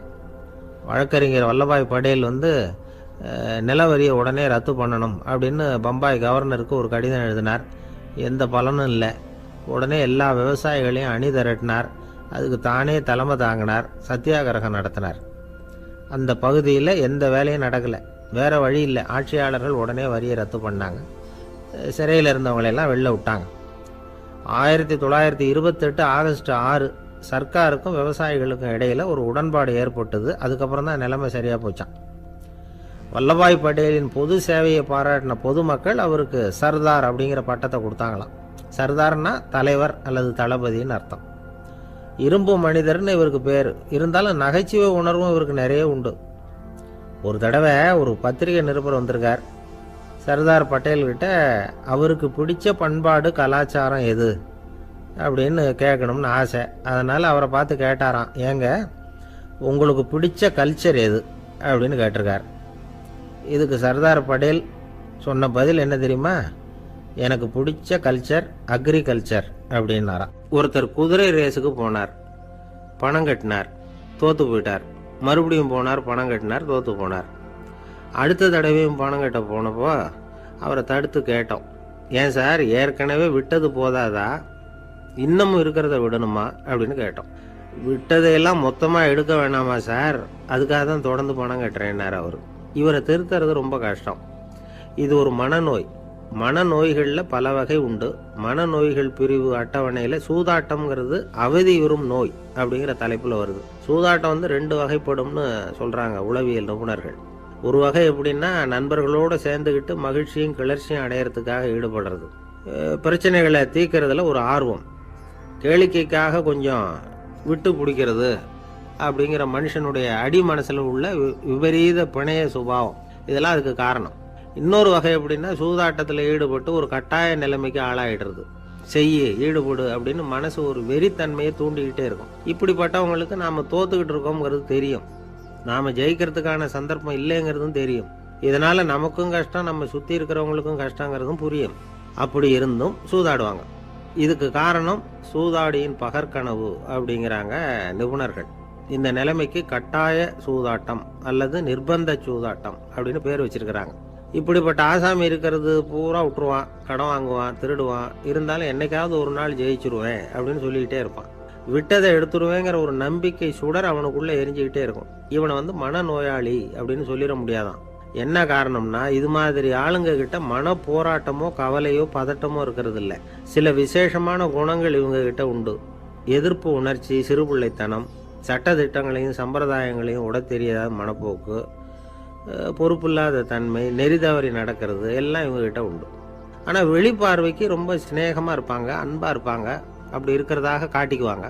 ஆதாயம், சுயலாபம் இதெல்லாம் கருதி தான் பழகுவாங்க. இவங்க கேட்குறப்ப நாம் பணம் கொடுக்கலன்னு வச்சுக்கோங்க, நம்மளை கை விட்டுருவாங்க. நம்ம மேலே அபாண்டமாக பழி சுமத்துறது கூட தயங்க மாட்டாங்க. தங்களுடைய சூதாட்ட நடவடிக்கைகளுக்கு சாதகமான காரணங்களை சொல்லிகிட்டு இருப்பாங்க. நீ வேணும்னா பாரு, ஒரே நாளில் நான் இழந்ததையெல்லாம் மீட்டு லட்சாதிபதி ஆறேன்னா இல்லையா பாரு அப்படிம்பாங்க. தோற்று போகிறத ஒரு படிப்பினையாக இவங்க எடுத்துக்கிறதே இல்லை. தோற்று போகிறதுலேயே இவங்களுக்கு ஒரு அலாதியான சுகம். தனக்குத்தானே துன்பத்தை வரவழைச்சிக்கிட்டு இன்பம் அடையிறதுக்கு தன்வதை சுகம் அப்படின்னு பேர். இவங்கெல்லாம் அந்த ரகம். சில பேர் எப்படி தெரியுமா, மந்திர எண்ணங்களை வரவழைச்சிக்கிறது, சூதாடுறதுக்காக ஆஃபீஸில் கையாடல் பண்ணுறது, அடுத்தவங்க கிட்ட இருந்து திருடுறது. இந்த மந்திர எண்ணம் தீவிரமாச்சுன்னா ஒரு மாதிரியாக பேச ஆரம்பிச்சிருவாங்க. தோல்வி தான் சார் வெற்றிக்கு முதல் படியும்பாங்க. தன்னால் பகடக்காய்களையும் குதிரை ஓட்டிகளையும், அதாவது இந்த ஜாக்கிகள், அதெல்லாம் கட்டுப்படுத்த முடியுங்கிற பித்து நிலைக்கு இவங்கெல்லாம் தள்ளப்பட்டுருவாங்க. சில சூதாடிகள் ஆராய்ச்சி பார்த்ததில் என்ன தெரிய வந்தது தெரியுமா, அவங்கெல்லாம் குழந்தை பருவத்தில் அன்புக்காக ஏங்கினவங்களாம், புறக்கணிக்கப்பட்டவங்களாம், உதவிகளை பெற முடியாதவங்க, இப்படிலாம் இருந்திருக்கிறாங்க. இவங்க வளர வளர மற்றவங்க சௌகரியம் பற்றி அக்கறை இல்லாதவங்களா ஆயிடுறாங்க. அதிர்ஷ்ட தேவதை தன்னோட இருக்கிறாங்க அப்படிங்கிற அசையாத நம்பிக்கை இவங்களுக்கு. இவங்களை திருத்துறது ரொம்ப கஷ்டம். அதனால் பந்தயம், சூதாட்டம் இது மாதிரியான விஷயங்களை விட்டு விலகியே இருக்கிறது தான் நமக்கு நல்லது. ஒரு ஆள் சொன்னான், என்னுடைய குதிரை வேகமாக ஓடுறதுக்கு என்ன வழி அப்படின்னு கால்நடை மருத்துவர்கிட்ட யோசனை கேட்டேன். அவர் ஒரு பாட்டில் நிறைய மாத்திரைகளை கொடுத்து தினம் 2 மாத்திரை விதமாக கொடுக்க சொன்னார். முதல் நாள் 2 மாத்திரையை கொடுத்துட்டு அது மேலே ஏறி உட்கார்றதுக்கு போனேன். அவ்வளவுதான். அதுக்குள்ளே அது அம்பு மாதிரி பாஞ்சு ஓடி போச்சு. நான் இன்னும் உட்காரவே இல்லை, அதுக்குள்ளே பாஞ்சு ஓடி போச்சு அப்படின்னா. அடடா, அப்புறம் நீங்கள் என்ன பண்ணீங்க அப்படின்னு கேட்டாங்க. என்ன பண்ணுறது, மீதி மாத்திரை பூராவே நான் முழுங்கி விட்டு அதுக்கப்புறம் துரத்தி பிடிச்சி அது மேலே ஏறி உட்காந்தேன் அப்படின்னா அவன். துஷ்டரை கண்டால் தூர விலகு, இப்படி ஒரு பழமொழி உண்டு. எதுக்காக இப்படி சொல்லி வச்சாங்க? துஷ்டன் ஏதாவது தொந்தரவு கொடுப்பான், அதனால அவனை கண்டா பயந்துக்கிட்டு ஓடி ஒளிஞ்சிக்கோ அப்படின்னா இதுக்கு அர்த்தம் அப்படி இல்லை. ஒரு துஷ்டன் கிட்ட நெருங்கி போறோம்னு வச்சுக்கோங்க, அவன் நமக்கு கெடுதலான ஆலோசனைகள் எதையும் சொல்லலாம், அல்லது அவன் தீய உணர்வுகள் உள்ளவனா இருக்கலாம், அல்லது தீய செயல்கள் செய்யக்கூடியவனா இருக்கலாம், அல்லது தீய நட்புனால அவன் ஏற்கனவே கெட்டு போனவனா கூட இருக்கலாம். இப்படிப்பட்டவனை நெருங்கி போனா அவனோட பாதிப்பு நமக்கும் வந்துடும். அதனால விலகி போ அப்படின்னு சொல்றாங்க. இதையே கொஞ்சம் விவரமா இப்ப பார்ப்போமே. இப்ப இந்த துஷ்டர்களை 4 வகையா பிரிக்கிறாங்க. இந்த 4 வகைக்கும் உதாரணம் வேணும்னா வேற எங்கேயும் போக வேண்டியதில்லை, மகாபாரதத்தை பார்த்தாவே போதும். அதுல இந்த 4 வகையான தீயோரும் வர்றாங்க. முதல் வகைக்கு உதாரணம் சகுனி. இவன் மனசுல எப்பவும் தீய எண்ணங்கள் தான் நிறைஞ்சிருக்கும். கனவுல கூட தீய ஆலோசனைகள். யாராவது ஒருத்தர் நல்லபடியா வாழ்ந்தா அதை இவனால சகிச்சிக்க முடியாது. இப்படிப்பட்டவனோட நெருங்கிய தொடர்பு துரியோதனனுக்கு கிடைச்சது. துரியோதனன் எப்படின்னா, அவன் ஏற்கனவே தீய காரியங்கள் செய்யறதுக்கு தயங்காதவன். அப்படிப்பட்டவனுக்கு தீய போதனைகள் செய்யறதுக்கு சகுனி உதவுனான். இந்த 2 பேரோட சகவாசம் இன்னொருத்தனுக்கு கிடைச்சது. அவன் யாருன்னா துச்சாதனன். அவன் தீய நடத்தை உள்ளவன். இந்த 3 பேரும் ஒன்று சேர்ந்தா என்னத்துக்கு ஆகும்? உலகமே கெட்டு போடும்ல. இந்த 3 துஷ்டர்களோட நல்லவன் ஒருத்தன் சேர்ந்தான். அவன் தான் கர்ணன். கர்ணன் இயல்பாவே உத்தம குணம் உள்ளவன். அவன் நல்லவங்களோட சேராம இப்படிப்பட்ட கெட்டவங்க கிட்ட நட்பு வச்சுக்கிட்டான். அதனால அவனும் தீய செயல்களில் ஈடுபடுறது மாதிரி ஆயிடுது. துரியோதனனுடைய நண்பனா அவனுடைய ஆதரவுல வளர்ந்ததுனால அவனுக்கு துணையா இருக்க வேண்டி இருக்குது அப்படின்னா. நட்பு உரிமையினால உதவி புரிய வேண்டியது சரிதான், அது தப்புன்னு சொல்ல முடியாது. இருந்தாலும் தீய செயல்களுக்கு உதவி செய்யறது சரியில்லை. புத்தி பலம் புஜ பலம் எல்லாம் இருந்தா கூட தெய்வ பலம் இல்லைன்னா ஜெயிக்க முடியாது. கர்ணன் மகா வீரன். இருந்தாலும் கடைசியில் அவன் கதி என்னாச்சு? அவங்ககிட்ட எல்லா நல்ல குணங்களும் இருந்தது, இருந்தாலும் ஏன் இப்படி ஆச்சு? தீயவர்களுடைய சேர்க்கை தான் காரணம். அவங்களோட சேர்ந்ததுனால இவனையும் அப்படியே நினைக்க ஆரம்பிச்சுட்டாங்கல்ல. 4 வகை துஷ்டர்கள்ல இவனும் ஒரு வகை அப்படின்னு சொல்ல ஆரம்பிச்சிட்டாங்க. அதாவது தீய ஆலோசனைக்கு சகுனி, தீய உணர்வுகளுக்கு துரியோதனன், தீய செய்கைக்கு துச்சாதனன், தீய நட்புக்கு கர்ணன். இப்படி உதாரணமாயிட்டான். அதனாலதான் துஷ்டரை கண்டால் தூர விலகு அப்படின்னு சொன்னாங்க. அது புராண காலம். இப்பெல்லாம் நிலைமை கொஞ்சம் வேற விதமா இருக்குது. அன்னைக்கு ஒரு நாள் அப்படிதான் ஒரு காட்டு பாதையில யாரோ ஒருத்தர் அடிபட்டு கிடந்தார். யாரோ ஒரு துஷ்டன் அவனை அடிச்சு போட்டுட்டு போயிட்டான் போல இருக்கு. அந்த வழியா போன ஒருத்தர் பரிதாபப்பட்டு அவனை போய் தூக்குனார். ஆறுதல் சொன்னார். இதை பாருங்க, இந்த வழியா எப்பவும் தனியா வரக்கூடாது.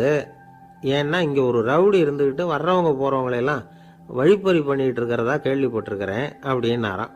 இனிமே அப்படி கேள்விப்பட மாட்டீங்க அப்படின்னு அந்த ஆளு. ஏன்னு கேட்டிருக்காரு இவர். அவன் சொல்லியிருக்கான், நான் தான் சார் அந்த ரவுடி. இந்த வழியா போனவங்க கிட்ட தகராறு பண்ணேன். அவங்க தான் என்ன இப்படி அடிச்சு போட்டு என்கிட்ட இருந்த பணத்தையெல்லாம் பிடிங்கிட்டு போட்டாங்க சார். காலம் ரொம்ப கெட்டு போச்சு அப்படின்னு நானா ரொம்ப பரிதாபமா. ஒரு அழகான கடற்கரை. சுற்றுலா பயணிகள் நிறைய பேர் அங்கே போகிறது வழக்கம். சனி ஞாயிறு கூட்டம் அதிகமாக இருக்கும். அதோட விளைவு என்னங்கிறது அடுத்த நாள் தான் தெரியும்.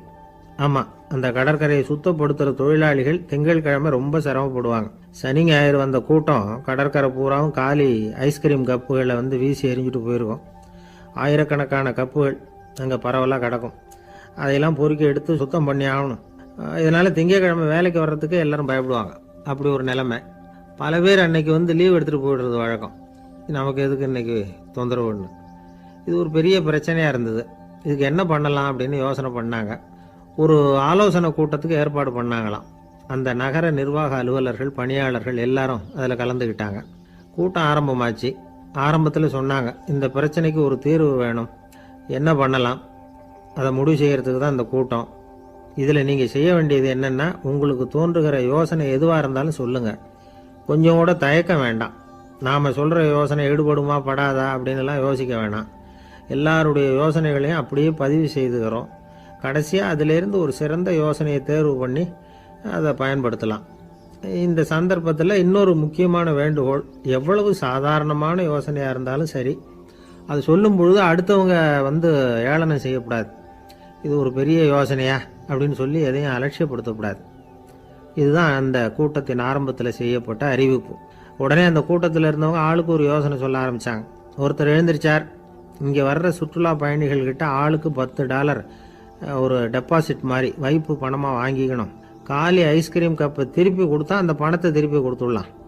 இப்படி ஒரு ஏற்பாடு பண்ணிக்கிட்டா கப்புகளை தேடி பொறுக்கிட்டு இருக்க வேண்டியதில்லை, எல்லாம் ஒரே இடத்துக்கு சேர்ந்துடும். அப்படியே நாம் தூக்கிட்டு போய் ஒரு இடத்துல கொட்டி போடலாம் அப்படின்னார். இன்னொருத்தர் எழுந்திரிச்சார், கப்பை கீழே போட்டால் $50 அபராதம் அப்படின்னு அங்கங்கே போர்டு எழுதி வச்சுடலாம். கப்புகளை போடுறதுக்கு அங்கங்கே பெரிய கூடைகளை வச்சுடலாம். நாம் சாவகாசமாக அந்த கூடைகளை சேகரம் பண்ணிக்கலாம் அப்படின்னாராம். இன்னொருத்தர் எழுந்திரிச்சு கொஞ்சம் கோபமாக பேசினார். கப்புகளை அவங்க வாயிலே திணிச்சுடணும், அதுகளை மொன்று சாப்பிட்டு பார்த்தா தான் தெரியும் அது எவ்வளவு கஷ்டங்கிறது அப்படின்னு ரொம்ப கடுமையாக பேசியிருக்கார். இது வேடிக்கையாக தெரிஞ்சாலும் இந்த யோசனையும் பதிவு செஞ்சுக்கிட்டாங்களாம். இப்படி பல யோசனைகள். கடைசியாக எல்லாத்தையும் படித்து பார்த்துட்டு பரிசீலனை பண்ணாங்க. அப்புறம் தான் யோசனை வந்தது. இவர் வேடிக்கையாக சொன்னது கப்புகளை அவங்கவுங்க வாயிலே திணிச்சு சாப்பிட சொல்லணும், அதுதான் தண்டனைன்னார்ல. ஏன் அப்படி சாப்பிட்றது மாதிரியே கப்புகளை தயார் பண்ணா என்ன அப்படின்னு சிந்திக்க ஆரம்பித்தாங்களாம். ஆகா, அதுதான் சரின்னு ஒரு முடிவுக்கு வந்தாங்க. அதுலேருந்து உருவானது தான் இந்த வேஃபர் கப்ஸ். ஐஸ்கிரீமை சாப்பிட்டு முடிச்சதும் கப்பையும் சாப்பிட்டுடலாம். கோன் ஐஸ்கிரீம் சாப்பிட்றோம்ல, அதுதான். அமெரிக்காவில் மியாமி கடற்கரையில் ரொம்ப காலமாக இருந்துக்கிட்டு வந்த குப்பை பிரச்சனைக்கு இப்படி தான் ஒரு தீர்வு வந்துதான். இதுலேருந்து நாம் புரிஞ்சிக்க வேண்டியது என்னென்னா, நாம் அன்றாட எத்தனையோ பிரச்சனை